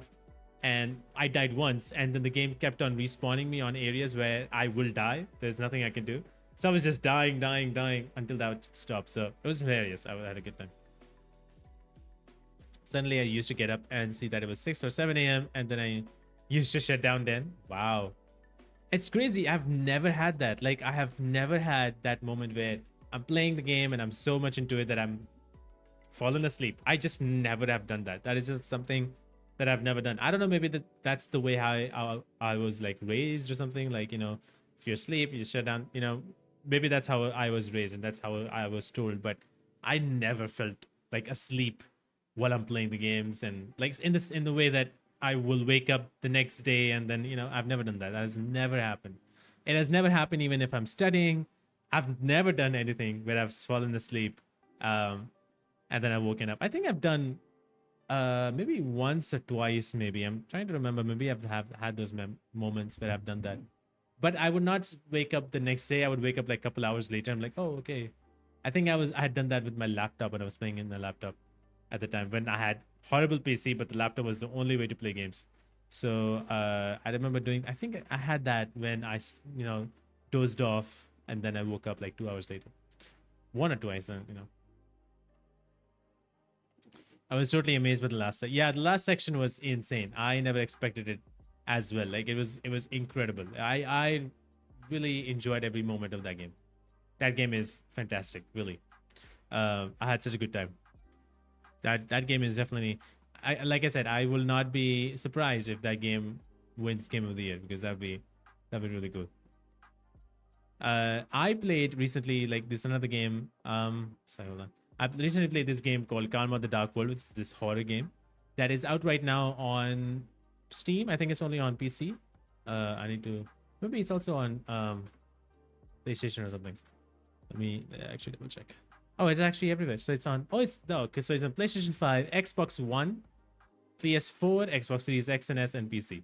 So this new game called Karma: The Dark World. It's like a horror, psychological horror, dystopian in a dystopian world, or in a dystopian like nightmare, really. And it's so well done. This game is not having jump scares, but it has some of the moments here and there. But like, doesn't have jump scares. It's like a very psychological. I don't know if it's horror, like it's kind of thriller horror, and it's set in this world where everybody keeps on working all the time. You are being encouraged to just work, and that's it. Like, people work in this company called Leviathan, who promotes working on weekends, who promotes working overtime and does not want to pay for overtime. People instead of having heads, people have TV screens on, or just TVs on, which is very interesting. Like, there's a lot of things happens, and you are working in this thought bureau, which is like this investigation, kind of like a FBI sort of thing, where you're investigating crimes done by employees of Leviathan. And it's a kind of like a futuristic. I think it's set in the 70s or something, and it's also 1984. And you have this, like, as a thought bureau agent, you can get into the minds of the victims or whoever they are, or suspects, get into their minds and witnessed literally their story or their whatever they saw from their eyes, and you uncover so many cool, interesting things. And it's a full, like, very well set story with brilliant acting, and it has made me literally emotionally feel and connected to all the characters that were introduced in the game. So it's a very short game. It's like a 5 hours game, but it's brilliant. It's like one of the best games I played this year. So if you get the chance, if you like kind of like a little bit thriller-ish games, because it's more thriller, there is a chase sequence here and there, but it's like a thriller game. So if you really like thriller, then you like it. But if you are scared of monsters and stuff, then maybe you won't like this game as much. But if you really like thrillers, and this game is definitely one of those games. Earlier, I thought that it would be difficult to top It Takes Two, but as the game progresses, it becomes crazier and crazier. Game of the Year will be a tough ask because of the games that are yet to come out this year. Psychological thriller is my most favorite. That's awesome. Yeah. I understand that Game of the Year is tough because there are games coming out. I know if GTA 6 comes out, then that game takes it. But like, there's already KCD 2, which is like a Game of the Year contender. There's also, I think Monster Hunter might get there. I don't know, but like KCD 2 is already there. This game is going to be there as well. So yeah, there's obviously GTA 6 on the horizon. So I don't expect if GTA 6 releases, which it might, then that game might, do it. So I don't know. It could also be possible that GTA 6 releases in December. So I don't know. We'll see. There's a few other games coming out, I think. So I'm interested to see how those other games work out. So, but yeah, Karma: The Dark World. It's a psychological thriller kind of game, and it's really fun. I had a great time. The acting in that game literally blew me away. And there are moments in the game which is like, oh shit, is this from, like, it feels like a storytelling of a AAA game. Because that's how it is. That's how it's been set up. There are literally some scenes which are really moving and really emotionally powerful. So yeah, I really enjoyed everything about the game, and that game is really, really fun. If you get the time. It's, again, like I said, shorter game, 5-ish hours long. Very easy. There's some puzzles in the game as well. Some of the puzzles are hard. Like, I could not figure out, even though it's kind of easy, but like it was harder at the time, so could not figure it out. But yeah, there's some puzzles, really good storytelling. Karma: The Dark World.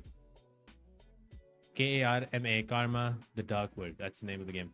It came out literally a couple days back. And it's what, $10 or something, I think. Pretty good game. Really, really enjoyed it. Maybe more than 10-ish bucks, I think it is. It is in terms of pricing. But yeah, like I said, very, very fun game. Great storytelling and surprisingly good kind of voice acting and even storytelling. Like, it was really, really nice. I liked everything about that game. So, but yeah, there's so many games that I'm playing right now. It's very hard to keep up, and it's really hard to kind of finish these games because there's so many. So yeah, that I'm just trying to play it again. If you make GTA 6 Game of the Year just for releasing, maybe. I mean, I don't know. We'll see. Would you say Karma is similar to Hellblade 1? No, not at all. Not at all. No, Karma is very different than Hellblade. These are two very different games. No, not at all. No, it does not have combat. So, Karma: The Dark World is a very typical kind of like an indie-ish horror game. It's mostly walking simulators, so it's not gonna be having combats or anything. It's not that. It's walking simulator mostly, but the game is more about the fact of you trying to figure out who you are. You try to uncover the stories. There's puzzles in it, so it's like one of those games where there's a lot of puzzles.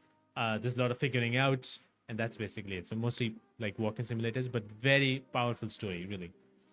But yeah, I feel like games like these, they work very well because of their stories, and if the stories can live up, you can easily go through the game. So it's one of those games.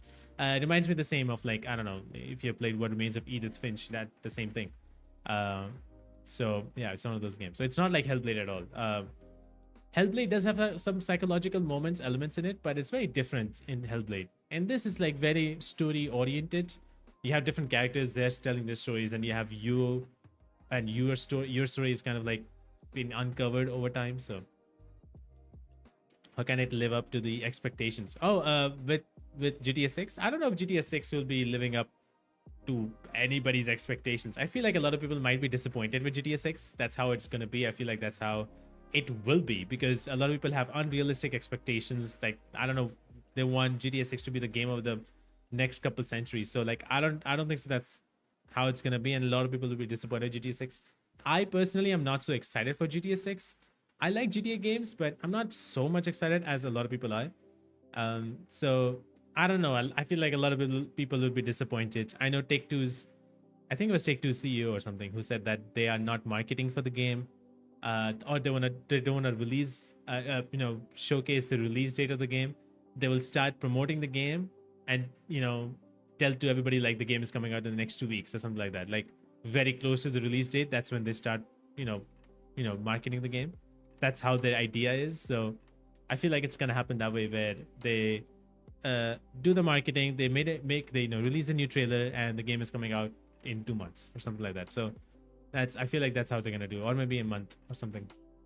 They're saying GTA 6 will cost $100, which is fine because if you play games that have seasons, you end up spending that regardless. I don't know. I will not say that GTA 6 costing $100 is fine. I think it's ridiculous to have the game priced at $100. Because even for if you say like games which have seasons, I have played a lot of games which have seasons. I have not spent a single cent on anything. Like I've not spent a single cent on any of the seasons. So literally for all the games, most of them are free. I have not paid anything. Thank you so much for coming by, Jessica. I hope you have a good and safe flight. I think you're flying now, or is like, oh no. Oh, you must fly. Are you flying? I don't know what you're doing. Like, so I hope you have a good rest of your day, and thanks for coming by. But yeah, I don't want GTA 6 to be $100, because what happens is when GTA 6 becomes $100, then other studios would want to make games at $100 or $90, which is ridiculous. I'm praying we get Bloodborne 2 announcements. I don't think so. Bloodborne 2 is gonna happen, man. I'm extremely excited, especially about the NPCs and the wildlife's AI and their dialogues. The level of detailing that Rockstar does, most of the studios are nowhere nearby to Rockstar in that matter. True, I'm not saying that's wrong, but I feel like a lot of people have expectations of having the same amount as Red Dead 2 had in GTA 6, and I feel like that's not what's gonna happen. I don't think so. GTA 6 is gonna have the same level of detailing as Red Dead 2 had. I feel like it's just gonna be a GTA game, but I don't think so. It's gonna be having that much detailing. I feel like, again, like I said, a lot of people have way too much expectations, and I don't really see GTA 6 having that much detailing in terms of how Red Dead 2 had. And even Red Dead 2 had like not a whole lot, but like it still had a lot. But like I don't think so. GTA 6 will have that. At least that's what I think. That's what I believe. I feel like that's where people will be disappointed with it. There was also studios that didn't want to announce their games since GTA 6 have been announced. They want to wait until they release and say the release. Yeah, I've heard about like how some studios just don't want to kind of release their games and don't want to do anything. Don't want to release the games anywhere near the GTA 6 window. But at the moment, nobody has any idea when GTA 6 is launching. So some people will have to just go with the flow and just take that decision.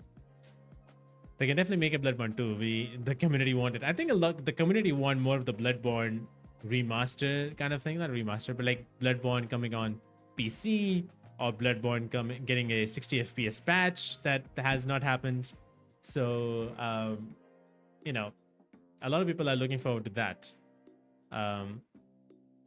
which has not happened. So at least that's what I know. I don't think so people are looking at Bloodborne 2, but people are definitely looking for like a remaster or like something like that of that kind, even though it's been 10 years for that game. So I don't even know. Like there's definitely something about Bloodborne that From Software is like, yeah, we were not, because they're kind of like banning the mods made by people, so they're doing that. So there's definitely something with it, but they're not able to do anything about it as well. I don't know.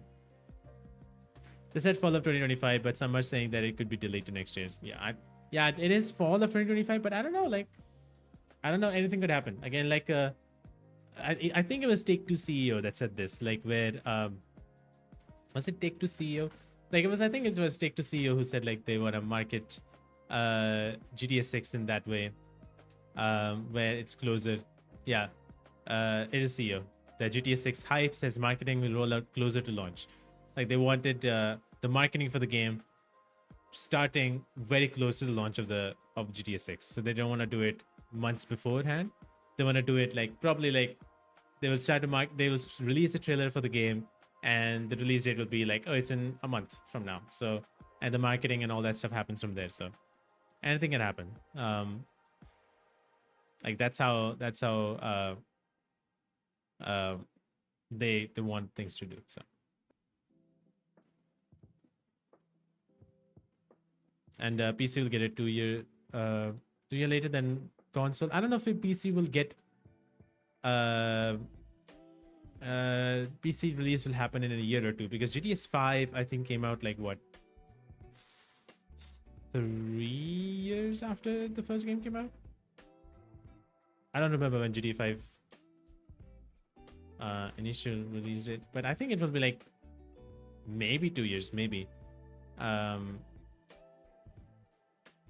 So that's 2013.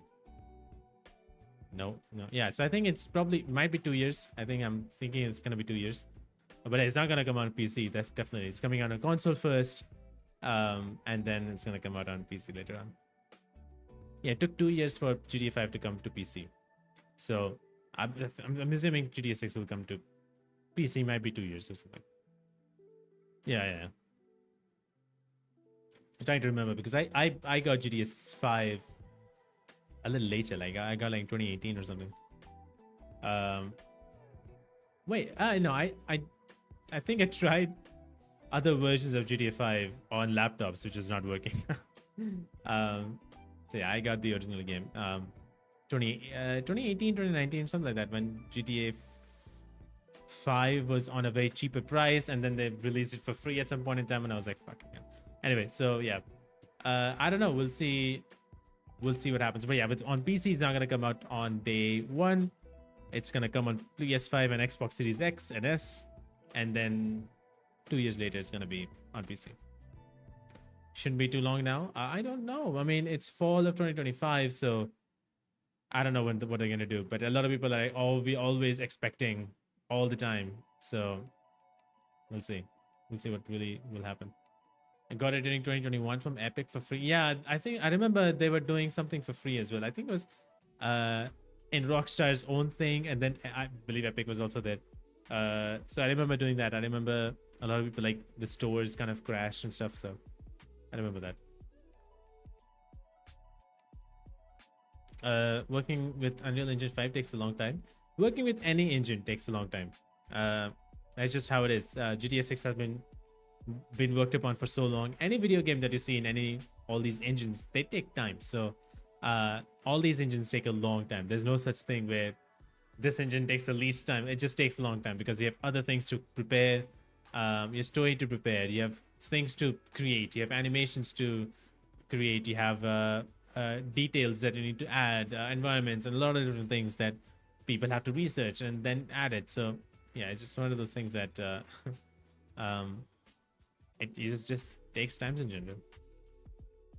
I think Unreal Engine 5 has its own issues, but like some games have done it very well with Unreal Engine 5. UE6 is going to be crazy. I don't know if UE6 might happen, but we'll see.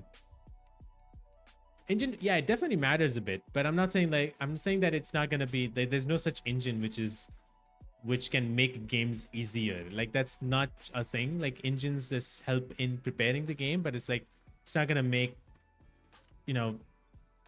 increase the amount of time it takes to make a game, or decrease the amount of time it makes to takes to make a game.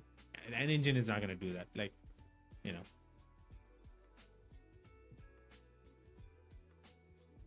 will we finally be able to deep dive into the games like Sword Art Online in the future? Elon, get on it with the Neuralink. Sword Art Online. I've actually not seen anything about Sword Art Online. Sword Art Online. Have I heard about this game?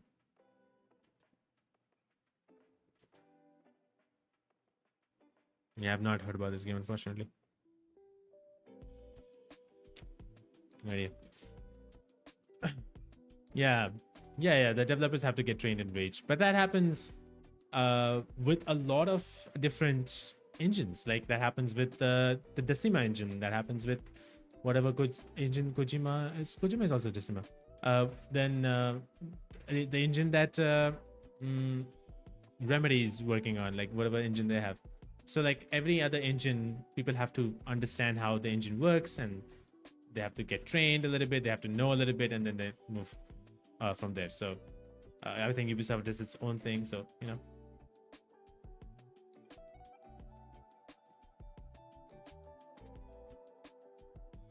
Wait, why don't you think UE6 would happen? Because UE5, there's still a lot of time for UE5. Unreal Engine 5 is like still very early, so it's gonna take a long time. Unreal Engine 5, there's so much to do in Unreal Engine 5 before Unreal Engine 6 comes along. It's not like a console where every 7 years a new console comes out.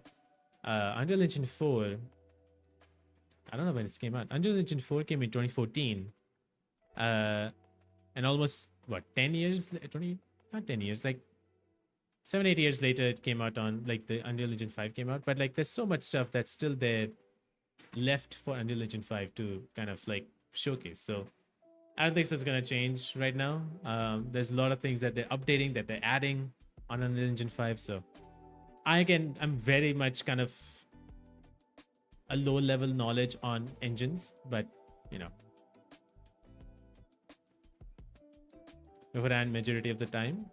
Yeah, I mean, people are trained surely for Unity and Unreal, but I'm saying about other engines like Red Engine. People are not understand, like they don't have no idea how Red Engine works. They don't have any idea of how Northlight works. They don't have any idea about whatever Crytek's engine is. They don't have any idea Dice's engine.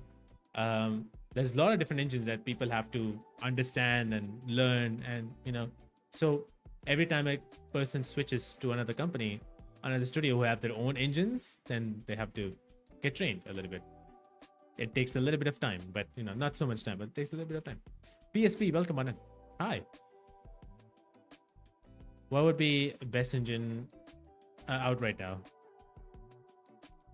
What's crazy, it looks so real.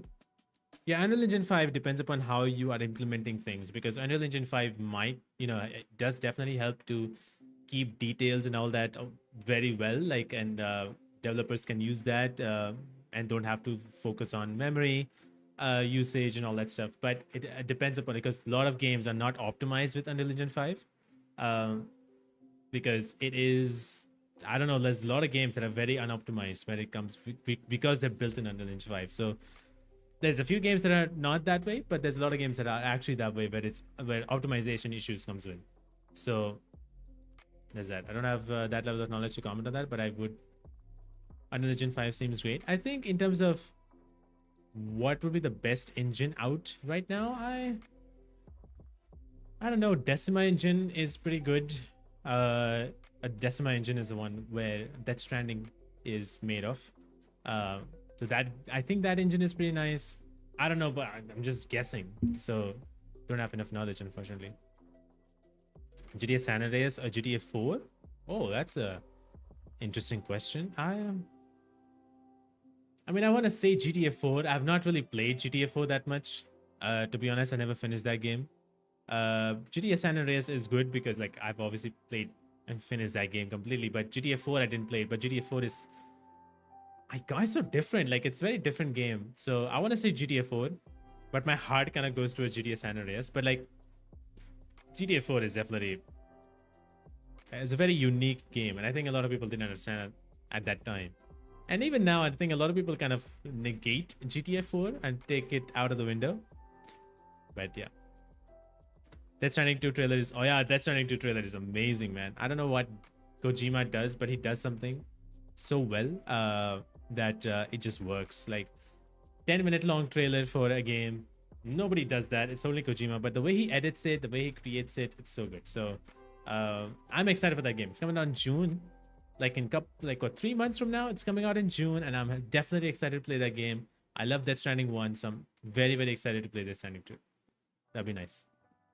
RE Engine is the best one for me. RE Engine is very good. Like whatever they've done since 2017, ever since they made Resident Evil 7 and made RE Engine, everything has been so good. So yeah, RE Engine is amazing as far as we have seen. Rage would be great. Yeah, I mean, it's very hard to pick one, but depends upon like how, like the developers would know much more than we do. Kingdom Hearts 4 has to be getting made on Unreal Engine 4 because we got gameplay trailer for it, and it's been taking forever for them to release. Kingdom Hearts 4.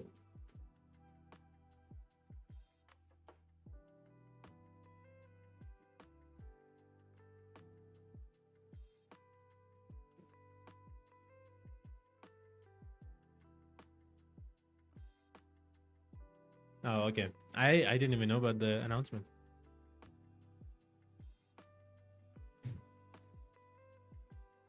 I don't know what's happening in that game, but I actually did not remember the announcement. I've yet to finish Death Stranding. Death Stranding is very interesting. Spent 50 hours into it. I dozed off while playing Death Stranding because of those long walking missions. Yeah, I mean, it is a very different game. Sorry, it is a very different game, and I understand that. But it is walking. Surely you do walk a lot, but there's also, if you play enough, and I don't know if how you have spent 50 hours but not used bikes and stuff, but if you play enough, if you give enough time, I feel like that itself, the just walking from one point to the other, and there's, because you're not just walking because of a controller. I used to fall and suddenly wake up because of the controller vibration. Yeah, I never really dozed off with that game. I rarely have any games where I've dozed off. But yeah, if you have, like, that game has that thing where you have to make sure that you are not falling down, and you have to make sure that you're taking whatever items that you have with higher, with like quality, and keep the quality as high as you can. You fall sometimes as well. You trip off. Uh, but yeah, like, there's something about it with that game that I really like. I really enjoyed it. But there's so much. The story of that game is so insanely good. It takes its time to tell that story, and then there's moments where it continues the story, and then there's a long gap of, like, you going from one place to the other, then from one place to the other, and then you do that for some time, like literally for 5 hours or something, and then the next story kind of thing comes over. But it takes some time to do that, and there's combat is there as well, so it's less combat, so, but it's there. You fights with BT, you have fights with humans, so you have those things, but in the story you have fights with, like, kind of monsters and stuff. But the story is really, really good. It just gets amazing. It is a slow burn. It is a slow burn, and it takes its time.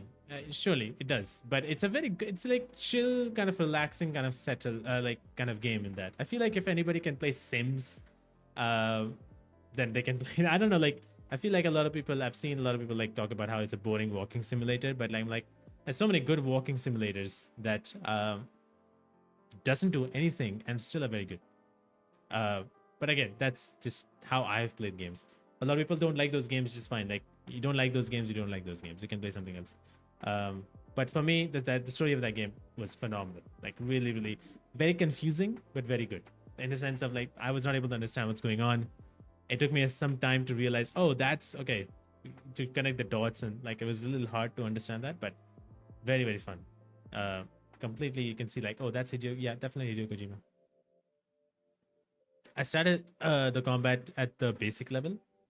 Yeah, the combat, there's not much. There's, like, obviously there's shooting and stuff like that, but very much similar to how Metal Gear Phantom Pain was. It's very much similar. The running animation, the shooting, all that stuff is very similar to Phantom Pain. But yeah, it's really fun. The combat is very minimal. It's very less. The amount of time you get into combat is also very less. I think Death Stranding 2 is changing that there's more combat, that there's more fights, there's different kind of enemies. So I think that's what's going to be added in Death Stranding 2. But I feel like there's going to be a lot more going here and there, and yeah, it's going to be interesting. Felt like a fever dream. Yeah, it's a very fun game. I really enjoy that game. When Death Stranding 2 trailer was out, I was like, maybe I should play Death Stranding again. But then I realized, like, damn, I have so many games to fucking play that I don't have time to play anything else. So I decided, like, you know what, let's not do that. Let's at least finish the games that I have. Snake is still Kojima. They'll never take that away from him. Yeah, definitely not. I haven't played MGS Phantom Pain. I'll buy it during next sale. I have not finished Phantom Pain. I played a good amount of it, but I never finished it. For me, MGS, I actually don't even know much of MGS. Because the only MGS game I played was Phantom Pain. But I've never played any of the older Metal Gear games. So my knowledge of Snake and various versions of Snake is not there.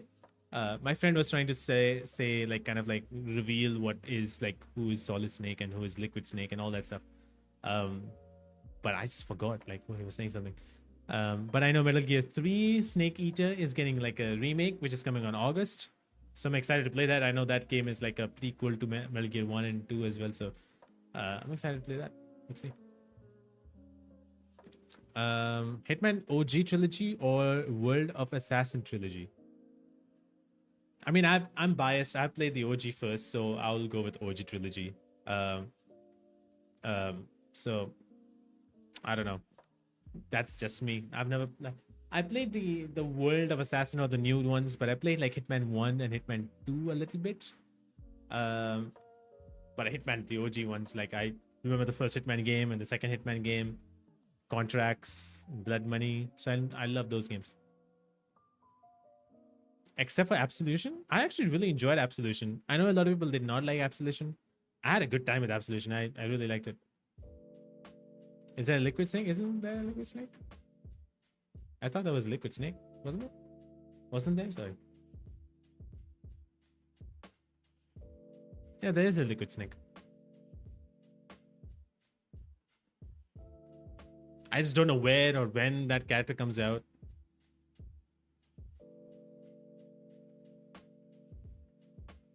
But there is a Liquid Snake.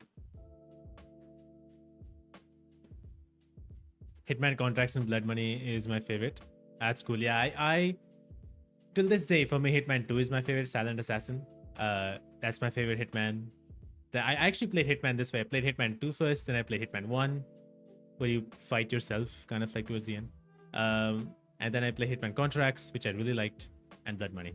Actually, Blood Money, I didn't finish it because Blood Money was a game that requires a graphics card, and I didn't have a graphics card at the time. I think that was it. Yeah, I think it was graphics card.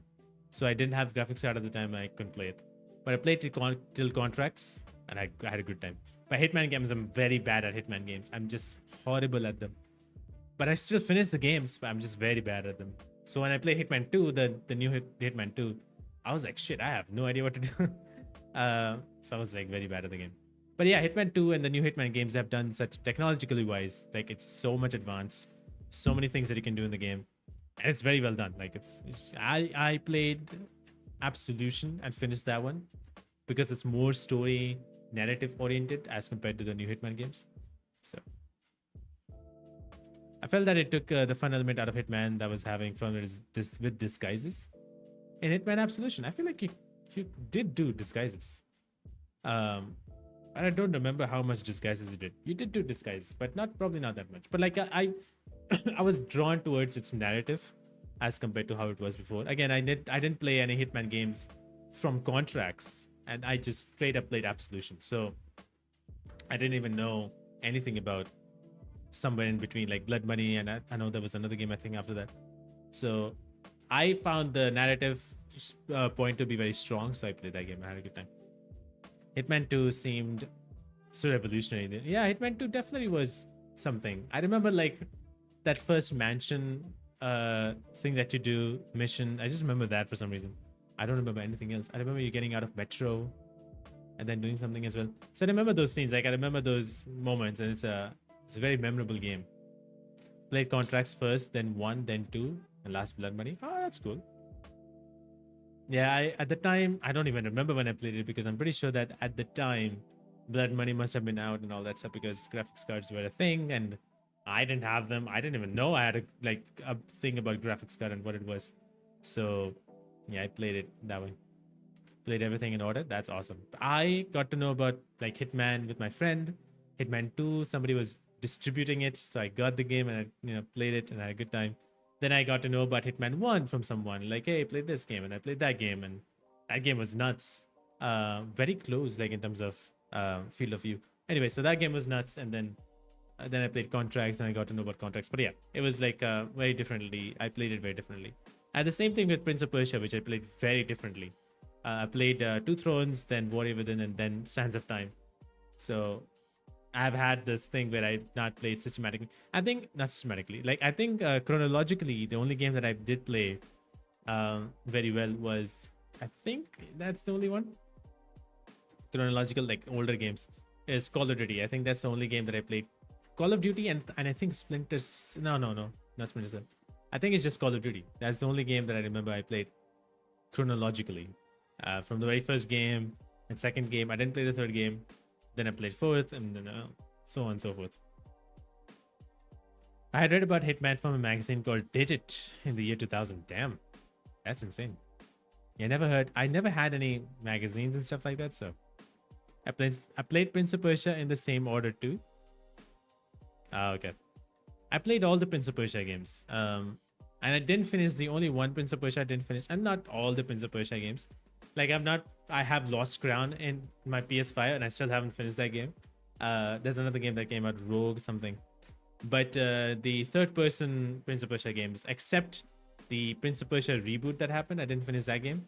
But I played Prince of Persia 3 games and I didn't play the reboot, didn't finish the reboot, and I played Forgotten Sands. Yeah, surprisingly, I'm still here. Hell, I'm still here. I got my PC on 2006 and then I played the game first game. Like it would be 4th or 5th PC game. Oh, that's cool. Yeah, I never had. That was not. That probably was one of the games that I played, but took me a while to get there. I played. I was playing a lot of racing games before that, so took me a while to get to that position. But yeah, I definitely played that game much later. But I was playing more of racing games and some adventure games in there, which did not involve shooting. That's how it was before. They used to give CDs too with the magazine. Oh, that's cool. Yeah, I never heard about it because I had no idea about it. Unfortunately, I had no memory about whatever it was. NFS Most Wanted. Yeah, NFS Most Wanted was awesome. But I played before NFS, I played some other racing games. I played very weird and different racing games. Not talking about NFS. NFS happened a little bit later for me. Not in the sense of little bit that later, but like I would play some a truck racing game. I used to play that. I used to play some Sega games. Dirt Rally is a game I used to play a lot. Trying to remember, like there was like a championship. Like definitely there was a truck racing game that I played. It was nothing. It was not really even racing. I was just like, I was just going through the tracks. It was literally racing in a track, and you had trucks. I was playing that. Dirt Rally, as I said, it was from Sega, I think. I was playing that. I had no idea what was happening when I was playing it. There was another racing game, but I don't remember it. But I remember playing that game. It was like very different. You can go off-roading a little bit, and I just don't remember the name of the game. But I was playing that. I was playing some championship game, like a F1 sort of game. So I played those games. A lot of all of those games. Then I played NFS Underground, and then I played Underground 2, and then I played Most Wanted. Carbon, Most Wanted. Then I played Most Wanted, and then Carbon and all that. So Underground 1 is a game I got introduced to first, then Underground 2, and then I played Most Wanted. Yeah, Most Wanted was definitely fantastic. It was really fun. I still feel like Underground 2, I have a soft spot for Underground 2 as well. But there's something about Underground 2, it looked so good. Like at the time it was without graphics card, but it looked so damn good. I don't know how, maybe if I play now it will be different, but it looks so damn good then. I was like, this is the best game I've ever seen. It looks so good. So Underground 2 have a soft spot for it. There's some music that I remember from Underground 2, so I remember that game quite a bit. Underground 1 I also played because I remember in Underground 1 you had drag racing quite a bit. I think it was Underground 1. Even Underground 2 had drag racing. But yeah, no, Most Wanted was definitely easily one of the best Need for Speed games. I had a great time. The Blacklist thing was really awesome, and yeah, it's still, I think there was an NFS Unbound, which is like the last game. They included the M3 GTR, and whoever was what's the main bad guy in Most Wanted? Whoever it was, the actor who did so many shoots with the M3 GTR, Razor. Whoever the actor is, his name I'm forgetting. He played Razor. He was doing so many ad shoots, or like shoots with like this M3 GTR, which was introduced in or included in NFS Unbound. And I was like, oh shit, are they doing like a Most Wanted thing? He also did like a fan Most Wanted kind of like reshoot which is really cool. So he loves Most Wanted. And the fact that he's still around and talks about it is awesome. I used to play those cartridge 8-bit games during 1999-2000 for 6 years or so till I got my PC. That's insane. That's awesome. Hey, Gamer Red Star, welcome. Hi. Yeah, I mean, those are different times. Like, definitely very, very fun to play. Yes, Game Informer is back. I did hear about that. I did see that, which is awesome. Like, I'm happy that... Sorry, hold on. Yeah, I'm happy that Game Informer is back. The company who owns it right now is a little bit more into NFTs and stuff like that. That's the company that owns it right now, Game Informer. But it's fine. Like, at least they're back, and I know Brian Shea a little bit, just a little bit. So I'm happy that they were able to come back with everybody who were working Game Informer brought back. So that's good. I'm happy for them. I'm happy that they were able to get this done. But I never have read any Game Informer magazine. I've watched Game Informer stuff, but I never read any magazine or got any magazine. So that's just how it has been for me.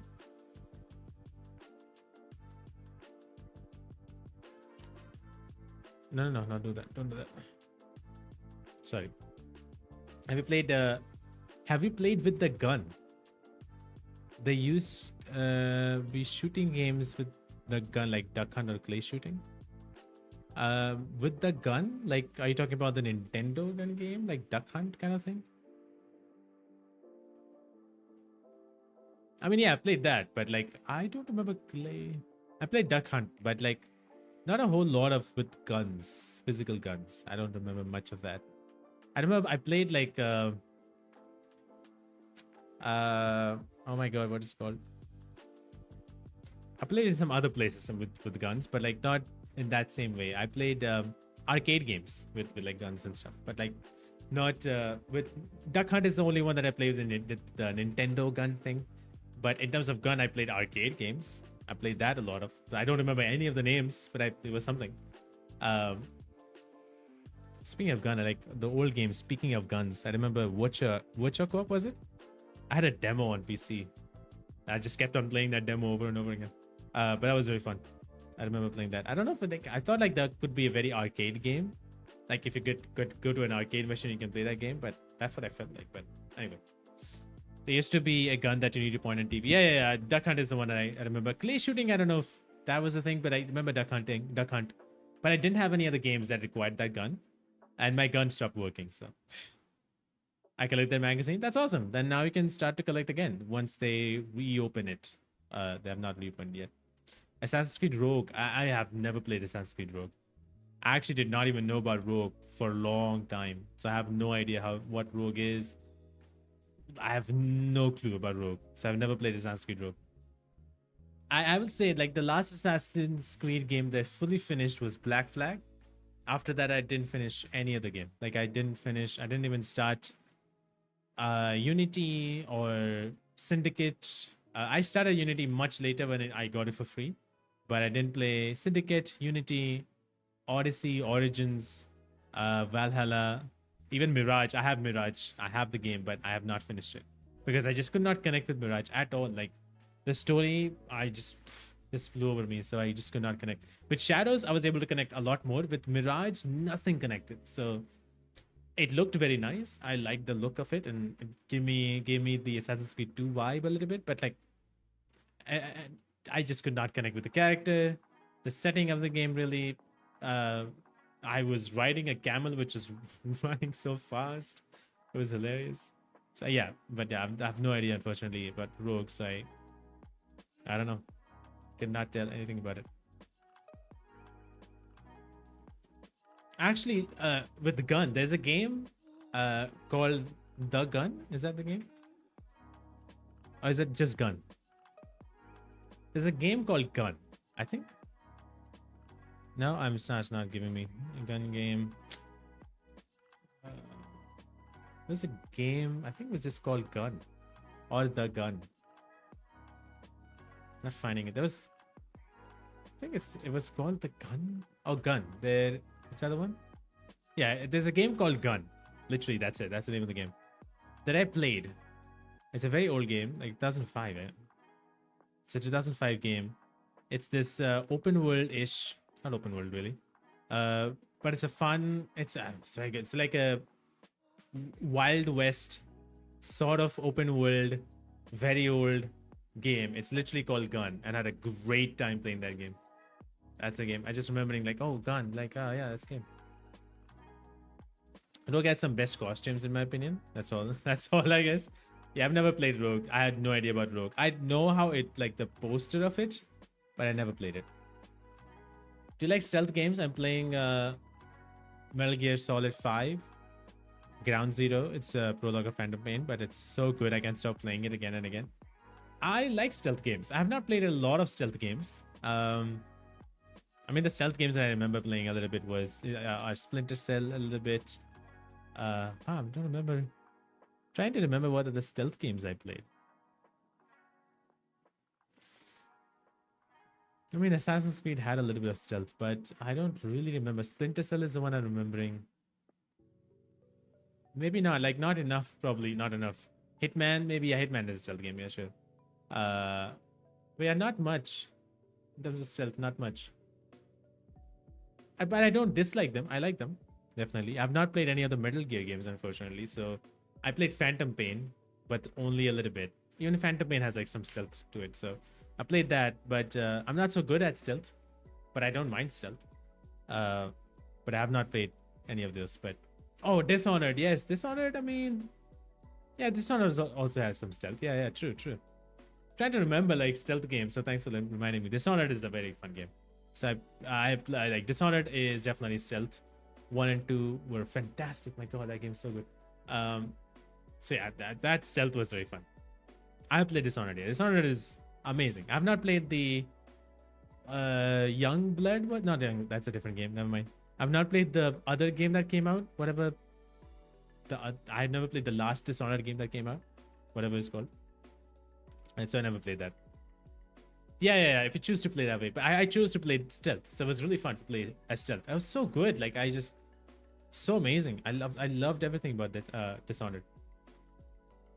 I don't remember the third game, whatever it was.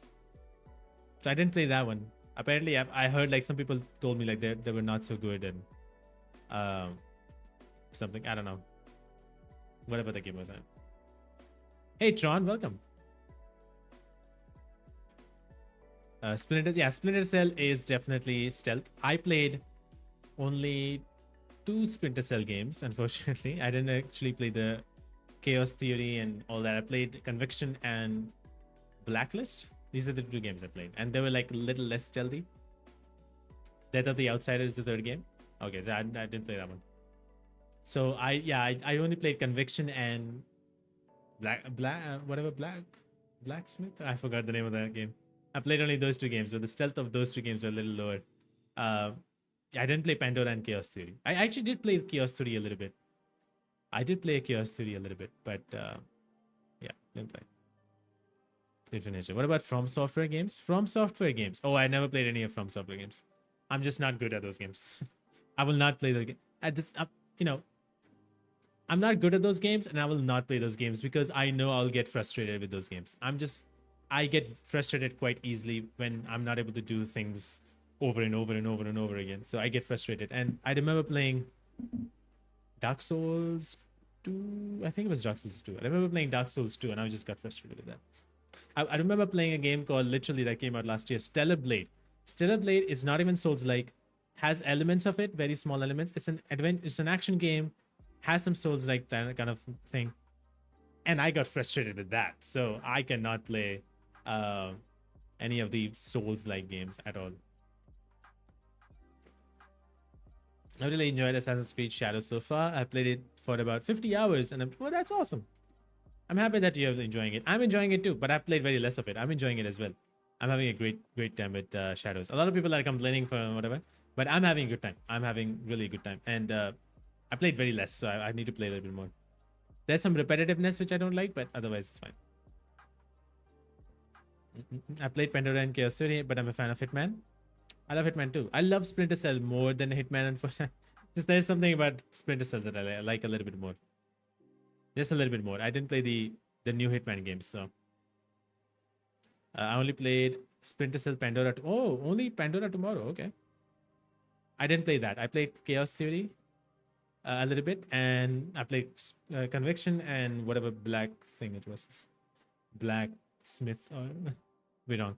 That Splinter Cell game apparently did not do so well, and it has never has not been a single Splinter Cell game ever since, which is very sad because that game came out in 2015.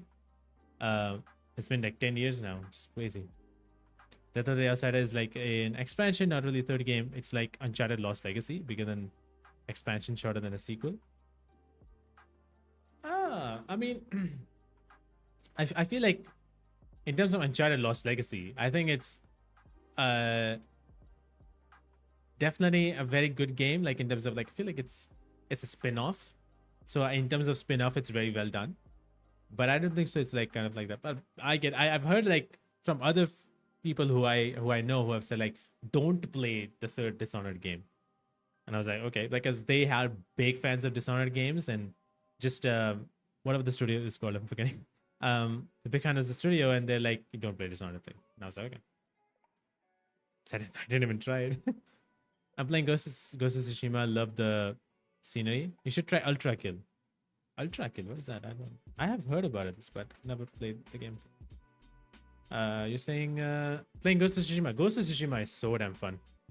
It's a fantastic game. I have still not played the DLC, which I have it, but I haven't played it. Ah, okay. I see what this game is. Overwhelmingly positive. I have so many games right now, so I'm not even trying to buy any new games because I just have so many games at the moment. So I'm gonna try to finish them, hopefully, sometime in some decade, one by one, and see where it can go. I love Hitman. Hitman is really funny once you do the second or third playthrough because you experiment like crazy, and there are awesome moments. Oh, I have not done that. I've not done that at all. Death Stranding 2's new trailer might really be the best trailer I've ever seen. Yeah, Death Stranding 2 trailer is something I don't know what. Like I said, I was talking about earlier, Hideo Kojima and what he does with editing wise in terms of his trailers is so cool. That guy does his editing. But yeah, I love that game, first game as well. So I'm excited for the second game. It looks fantastic. There is a snake, solid snake kind of guy in there. So that's going to be interesting to see how it's going to turn out to be. The actor Luca Marinelli and the other character that you see in the trailer, they're actually husband-wife. So it's pretty cool to see like that. And I remember like apparently Kojima 5 years ago did an interview, and I was talking about how he literally said that if you could put a bandana on Luca Marinelli, that he would look like Solid Snake. Literally 5 years ago he said that. And 5 years later, here he is, like a kind of a snake, whatever it is, you know. No, that's not Solid Snake guy. Arcane Studios, yes. Oh no, I'm late. Shiva, no problem, not an issue, not an issue at all. Thanks for coming in, I appreciate that. Also, they are making Blade game next. They? Who's they? I don't know. Who's they? Oh, you're talking about Arcane? Arcane is making Blade game? Oh, Arcane Leon. I don't know which Arcane made Dishonored.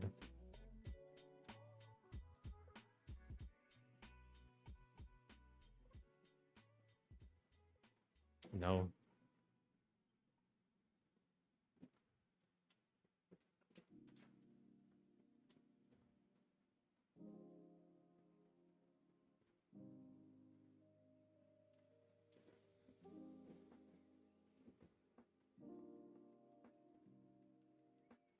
Who's Arcane Leon?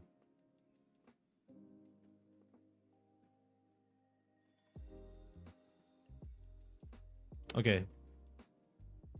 Yeah, so this is not the studio which made Dishonored. It's the studio that made Deathloop. They're making the Blade game. So, Dishonored 2 was actually, yeah, Dishonored 2 was great. I really love Splinter Cell franchise and stealth games in general, but unfortunately, stealth games have become quite rare in this generation. I mean, there's no such game which is just stealth. There are games which has stealth in it, but there's no such games that only has stealth. You know, like for example, KCD 2, Kingdom Come Deliverance 2, is has amazing stealth. You can do a lot of things in stealth if you know how to do it. So you can be completely stealthy. There's so many moments which is completely stealthy, and that's in KCD 2. But that game is not just stealth, but you can do a lot of stealth in it. That's one of the games where stealth is actually very important in that game. So, this one does. Did you watch T2's Interactive CEO last latest interview? Yeah, I know what he said. I didn't really read anything else, but what at Rockstar India HQ in Bangalore. Yeah. I mean, I didn't know about that. I mean, I know like the Rockstar studio in India is mostly a sports studio, so they always help in testing and they're a sports studio, so that happens all the time. That's with Rockstar. That's also with Ubisoft and a few other companies. I just know that he said that they're gonna start the marketing of the game just before the release of the game. So, hey, Northern Nerdcast, welcome on in, man. The Clockwork Mansion, the time travel aspects were mind blowing. Dishonored and Deathloop is in the same universe. Oh, I don't know. I have never played Deathloop, but they're made by two different studios in the sense of like it's Arcane, but in two different locations. So it's not the same set of people who made Dishonored.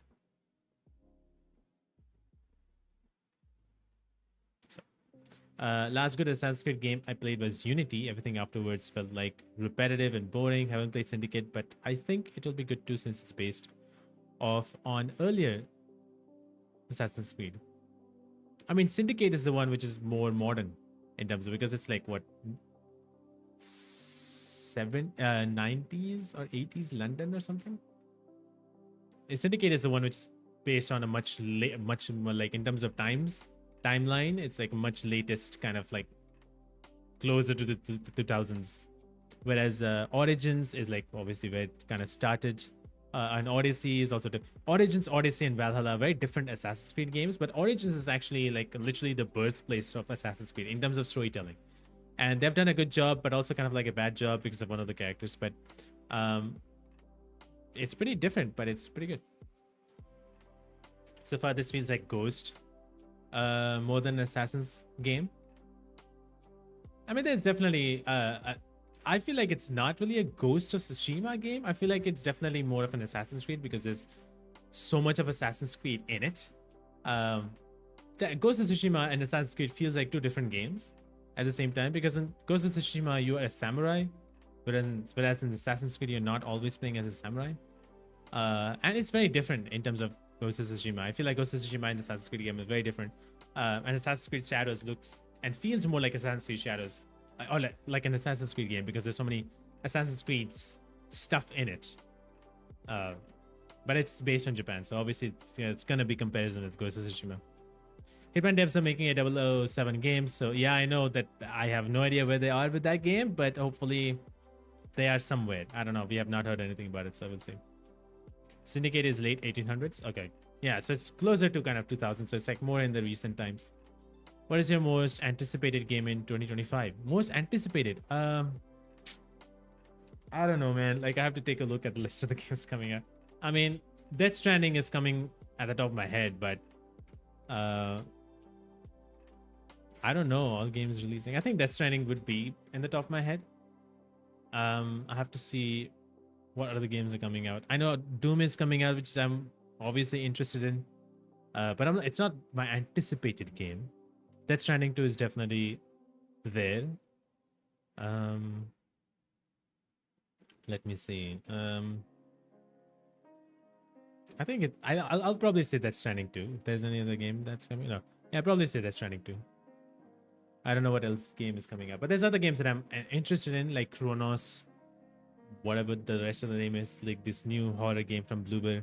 I'm interested in that. I'm interested in Doom. I'm interested in Expedition 33, South of Midnight, which is coming out in a few days on the 3rd of April. Metal Gear Solid Snake Eater, that one I'm interested in. And if any other game that comes out this year later on, I don't know that probably. So yeah, Crimson Desert is the one I'm looking forward to as well. Crimson Desert looks insane. I don't know if you guys have seen Crimson Desert's like tech showcase. They had a GDC tech showcase where they showed water physics, which is insane. I don't know how the game fucking looks. Water physics, cloth animation. They literally have this water physics going on where, you know how like when you have waves kind of clashing on the floor, there is like this white kind of thing that is that forms in front of the water when it clashes with the ground. They have that kind of technology in the game, so which was very cool to see. Like it literally interacts with the rock and the water falls away. It looks so goddamn good. And apparently it's gonna be like 1080p performance or no 2080 graphics card or something. So I don't know.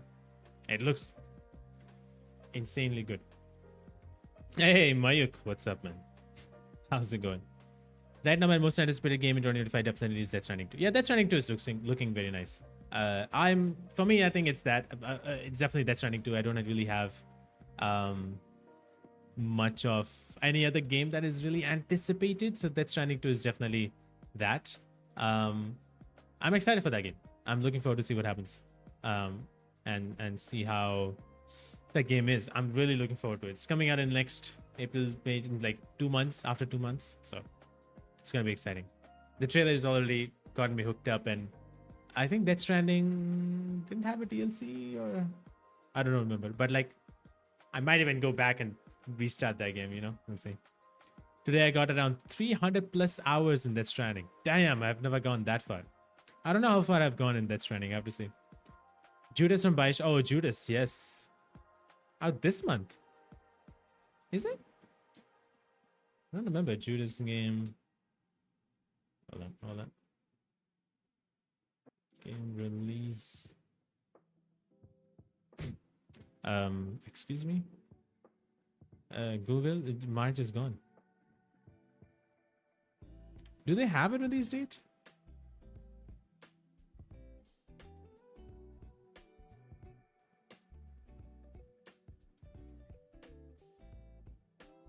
There's no release date. It's coming out this year, but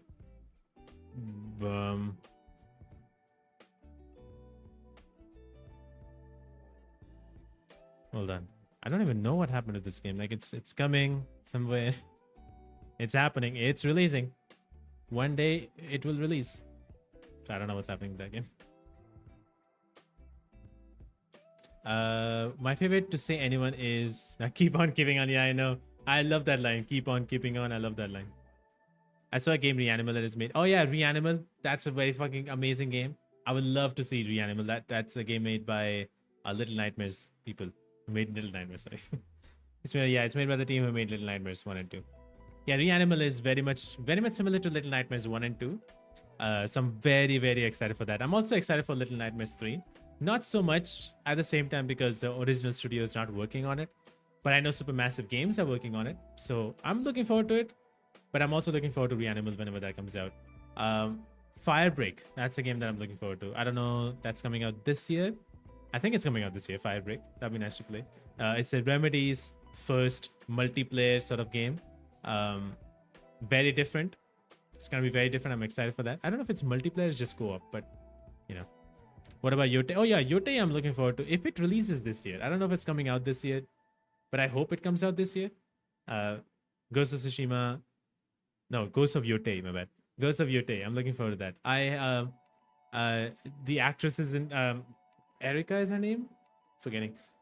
I love her so much, and I'm super looking forward to that game. I'm excited to see. I think it's set up few hundred years after Ghost of Tsushima. So I'm looking forward to see how that game is. And if it releases this year, I don't know if it's releasing this year, but if it releases this year, that's going to be the only PlayStation exclusive game. And that's the time when I'm going to use my PS5 as well. So I don't know when Insomniac's Wolverine will come out, but I'm really looking forward to it. I'm looking forward to it as well. I'm pretty sure that they're working on it. I don't know where they are right now, but we'll see. I hope Conan O'Brien has another cameo. I don't know if he's gonna have another cameo. I don't know, maybe, but there's so many interesting actors in it. Like not even actors. There's a director in it as well. Um, George Miller is in it, so which is very interesting. But like, there's so many interesting actors in that game. Some of them are movie actors, and so it's gonna be interesting to see how that game is. But in terms of cameo, I'm interested to see who will be the cameo. I know there's this one actor who plays whatever, I'm forgetting the role he plays in Eternals. He's in there, so I'm like, maybe like he's like a cameo, I think. So I don't know. Oh yeah, I just said actually it's because of Death Stranding I got to know about Conan O'Brien, Mads Nicholson, Norman Reedus, and Leia Sedux. I got to know about Leia, but I knew about Mads Nicholson and Norman Reedus and Conan O'Brien because I watched Conan O'Brien. I used like he stopped doing his thing, but I watched Conan O'Brien so much. Like I've watched all of his late night shows, not all, like a lot of his late night shows. He has been weird and all that. Mads Nicholson is amazing. I've seen him in so many different things. And Norman Reedus, I know him from Walking Dead. So I didn't know about Leia Sedux, Sedux, but oh yeah, she's in Bond. She was in James Bond. Yes, I remember. Yeah, she was in James Bond. In 2 James Bond movies, wasn't she? She was in both of the James Bond movies. That's how I remember. I was like, hold on, I remember her from somewhere. So yeah, so I remember all of them. Like, there we go. I forgot Leia Sedux was like in James Bond. Completely forgot. Yeah, Mads was in James Bond too. Mads was in so many different movies and stuff that I've watched him from. So Mads is amazing. I don't know if Mads is underrated, maybe, but like he has been in so many different projects. The last I saw him was in a Star Wars one. Star Wars. One of the Star Wars series. I'm like, oh no, not Star Wars series. Star Wars Rogue One, was it? No. Yeah, Star Wars Rogue One. That's I think the last time I saw him. I mean, he's also in he was also in this Harry Potter movie. Whatever it's called. I'm forgetting. Fantastic Beasts movie.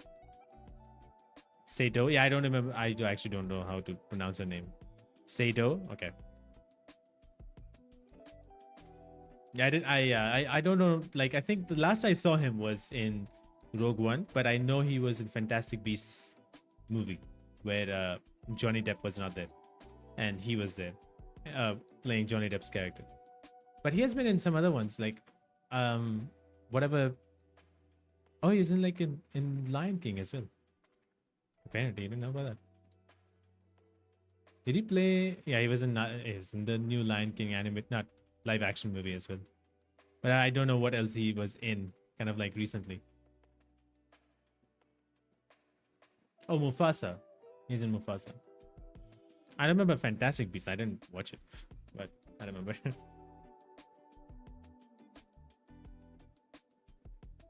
Sado. Got it. I'll totally remember how to pronounce it.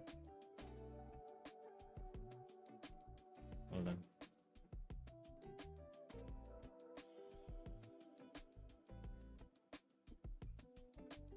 What happened? Sorry, give me a second.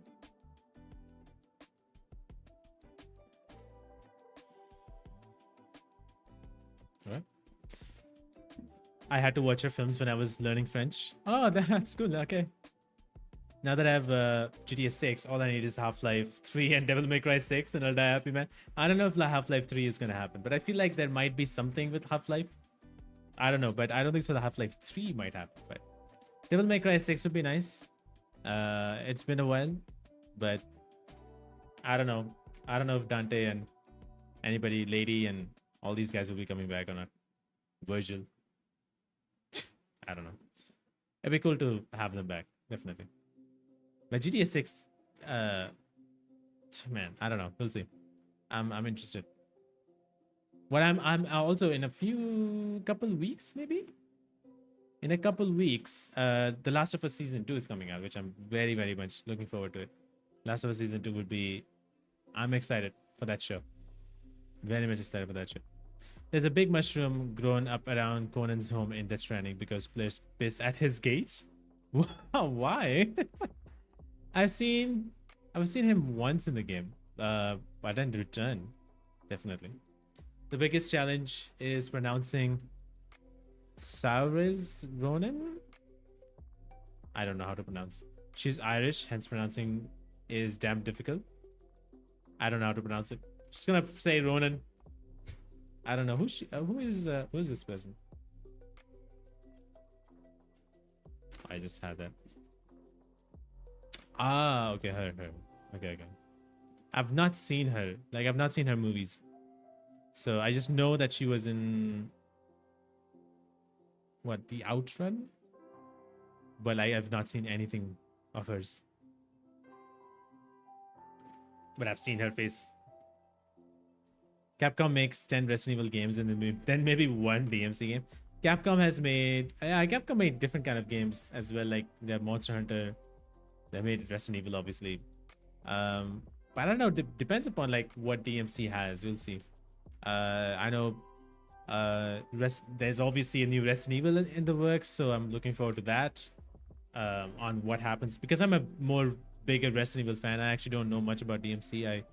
I didn't play much of DMC, so I only know more Resident Evil because I'm a fan of horror games. So I know that IP more. Have you ever heard of the Pixel Pack? Oh yeah, I know Pixel Pack. It's a kind of like a thing created by Neil Newborn, which includes actors from video games, kind of like promoting them, how video game acting is big, and how AI is not really the one, and just video game acting and how it has come by. And yeah, there's some, how many, like 20 actors or something, 15 actors or something like that. So many cool actors. Yeah, I know Pixel Pack. I saw like the interviews and stuff that was released as well. So I saw all these interviews, which is really cool to see. Some of the actors that have never even been in many video games. Like I know like Melanie Liebert, who plays Saga Anderson and Alan Wake 2. That's her first video game. And so she is in that like Pixel Pack. And so she's seeing these people, like actors, voice actors for the first time. So it's very interesting for her. Some of the other, Erika, I think her name is, I think she was there, maybe. Anjali Bhimani was there, who I know, like I know her very well. We know each other very well. She was there, and so many other actors that I've talked to, like I've interviewed, they were there, which is very cool to see. And I'm happy that, all that happened and they got to do all that stuff together and got to promote themselves and promote video game acting, which has been very good, which has been like on the rise. And a lot of actors, like a lot of people want to be voice actors or actors in video games now more than ever. So it's pretty cool. Yeah, and in DS community, it's a must to do for new players. That is weird. I don't know. Like I've never done that. Never done like based on Conan O'Brien. I don't know what he did. I thought that guy did great as in Oscars, and he's coming back for the next Oscars. So I don't know. But yeah, I love everything about Death Stranding. Death Stranding has so many cool things that was never done before. So it's pretty neat. But yeah, I think there's going to be more in terms of Pixel Pack. I think there's going to be a little bit more on what's happening next, maybe, but not entirely sure. We will see. We will see. But yeah, I just want to say all of you guys, thank you for coming by. Really, I'm not gonna stay for too long. It's been really cool. Thank you so much, guys, for joining in. I wanted to catch up because next week I'm actually going to be traveling for the next 20 or so days. I'll not be here, and I'll be doing some other stuff. So I'll be traveling, and yeah, so I'll not be doing it. So there will be no episodes coming out in the month of April. There will be one episode that's coming out next week, but after that there'll be no episodes for some time until get someone. So that's gonna happen. But yeah, I'm really excited to share more whenever that happens. It's definitely not a vacation. It's more work, really. My sister is getting married, so I have to there's a lot of work. So it's not really a vacation. It's like basically works. But I'll be away for 20 days, and I'm not gonna be doing much. But yeah, I hope we get more unique games like Death Stranding. Yeah, I mean there's been a lot of unique games. I think there's a lot of amazing indie game that people didn't get the time to play the game or didn't know about the game. Like there's so many cool games. Like I know I have not played them either, but there's so many cool and unique different types of games that people are not played. I think one of the games which are very cool and unique is Disco Elysium, which is like it came out some time ago, but like Disco Elysium is a very cool game that a lot of people might have not played. Animal Well, while it looks very different, but I've heard so much about that game. Oh my god, I'm forgetting. There's so many other indie games that if you take a look, you'll find some really good, powerful gems of games, which are very different and very unique. So check them out. Like there's so many cool indie games. So being a brother, I can understand the hectic schedule the brother has to go through and the siblings. Yeah, I mean, I don't know what I have to do, but like there's definitely going to be so much to do. But yeah, there's a lot to do, and I'm also like I'm supposed to be performing as well, dance performance and all that stuff, and I've not prepared anything, so I have to do that as well. Um, because I know a little bit of dancing, so I have to do that. But yeah, a lot of preparations and stuff, which is supposed to happen now, which is gonna be very hard to do. Uh, but yeah, it's been. I'm really happy to see how far the channel in general has come. From the start of the month till now, which is like we have crossed 16,000 subscribers, which is awesome. 16,000 subscribers, and it's still going strong. And there's more episodes coming out. I'm hoping that I can get Ben Star and Jennifer English for the next upcoming games that's coming out, and some of the other games that's coming out as well. Hopefully someone from Death Stranding. I don't know, like it would be great to have Norman Reedus in, but I don't know, I don't expect them to be here. But maybe Deborah Wilson is the one person I know who will say yes. Maybe. So someone from Death Stranding would be nice. All these other games that's coming out would be great to have one of them. So trying to get as many people as I can. Joseph Ferris, I would love to have him, but so far nothing. There's one actress who I might have, which has not done an interview ever before, but that is just a possibility that might happen, but I'm not sure if it's gonna happen. We'll see. I'll see. Whatever happens, that'd be nice. If it happens, that'd be nice. But last week actually, I got shouted out by Kinda Funny Games as well, which is very very cool. Sam Lake was in the show, and they were talking about the host was gonna ask a question to Sam Lake about something, and he jumped over or like asked a question based on what he said on my interview. So I got a little bit of shout out, which is very cool to see. And Sam Lake said that I'm awesome, which is even crazier. So it was really cool to see that happening last week. And Kinda Funny Games, which is very good feel moment for me. So yeah, it's pretty cool to see how far it has come. So thank you for all the support and all of you guys that continue to do that. So it's been pretty cool, and I continue to do as much as I can.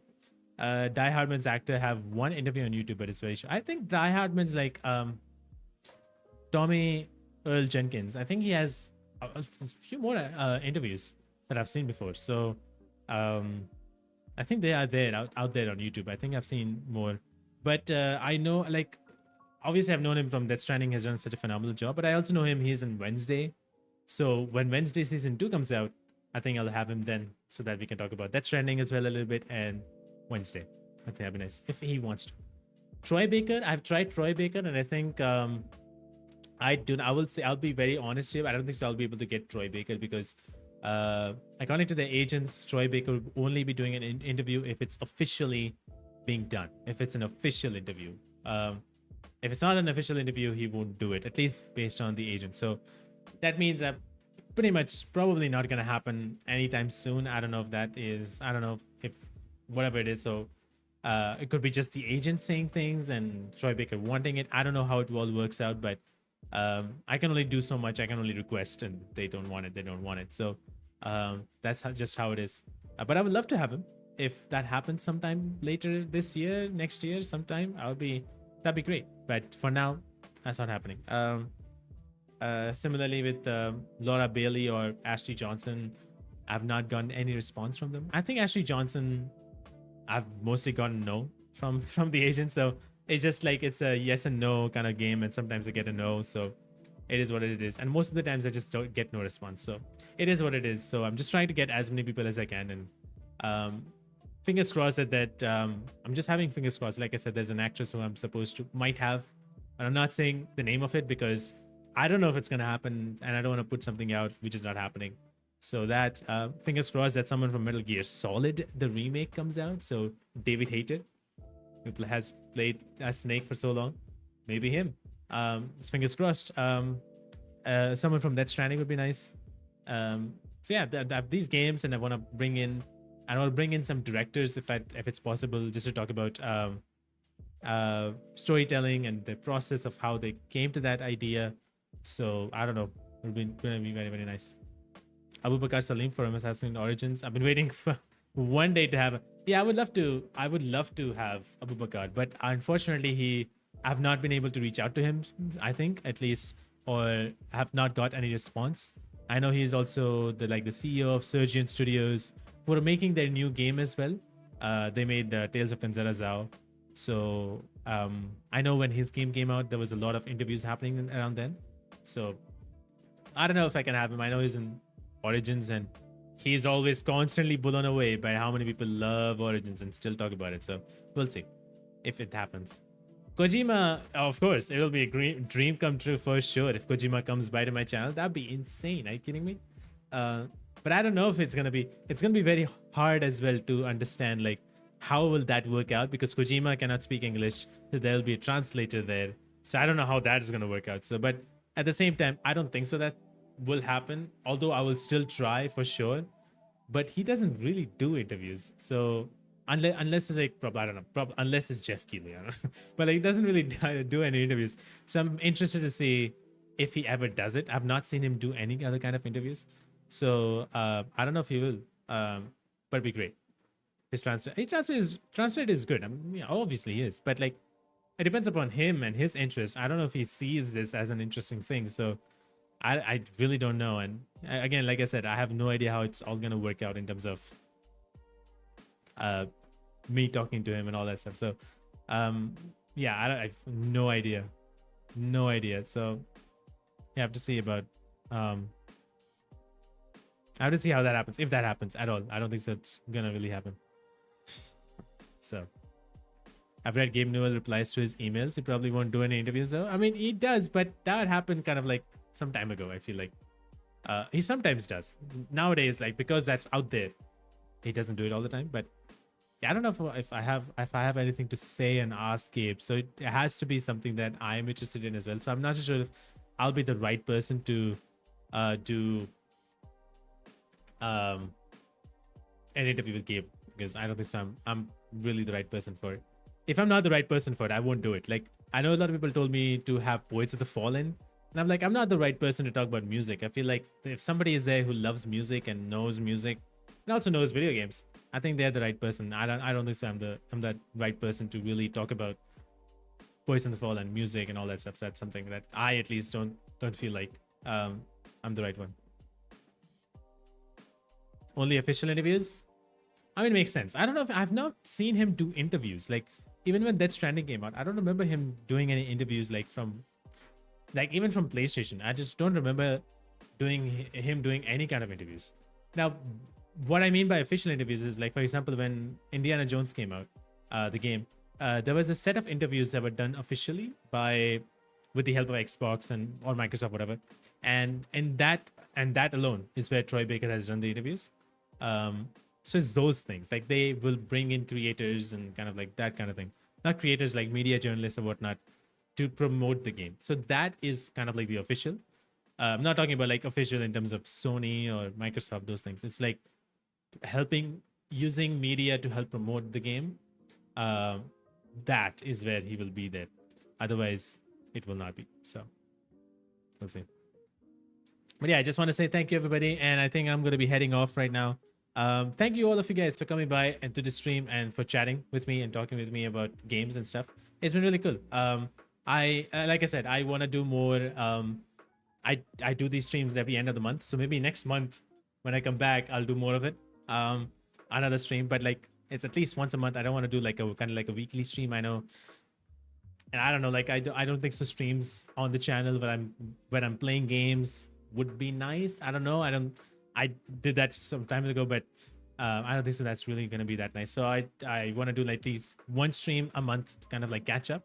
And it's been really cool. So thank you so much, guys, for coming by. I don't want to take too long. Obviously, I've been live here for almost 3 hours again. So we will see. You ever thought of interviewing Jeff Keighley? I've definitely thought, and I've definitely tried, and I've definitely got no response. So DS1 Low Roar to Death Stranding to Woodkid. I mean, I don't know. Low Roar, the lead singer, unfortunately passed away. So I don't know where that band is right now. Woodkid is amazing, but that's one song in the game. I don't know about the other songs, so I have no idea. That's just one song we got to see, but the other songs, no idea. Loro, unfortunately, the lead singer is passed away. But we'll see about that.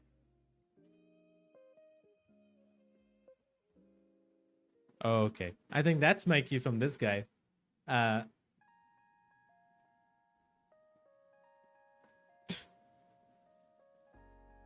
I don't even need to.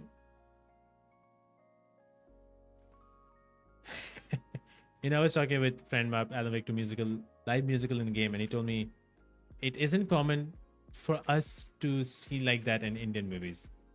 Yeah, for sure, It's not really that common, but yeah. I know, it's crazy. But yeah, I'm just gonna leave it here. Otherwise, I'll sit here for even a few more hours. Thank you guys for coming by. I hope you have a wonderful night, wonderful day, wherever you are. I shall see you guys next time. The next time a new episode that you'll see will be next week. I think either Thursday or Wednesday or Friday, one of those days. Kaya Chan, who plays the role of Mio, not Smio, Mio in Split Fiction. That is the next episode's coming out. And after that, for a few weeks, there'll be no episodes because I'll be traveling. And so I'll see you in the live stream next time on the end of next month. Otherwise, you can see me in the next episode, which is coming out next week. But if you haven't watched any of the episodes, definitely take a look. There's some more episodes coming out that came out. We have crossed 100 episodes, and there's more coming definitely. So keep waiting, I suppose. But yeah, thank you so much, guys, for coming by. I hope you have a good night, good day, and I shall see you guys next time. Take care. Have fun. Have some fun time playing games. And if you don't like a game, don't play it. Play something else. Take care, guys. See ya. Bye bye. Keep on keeping.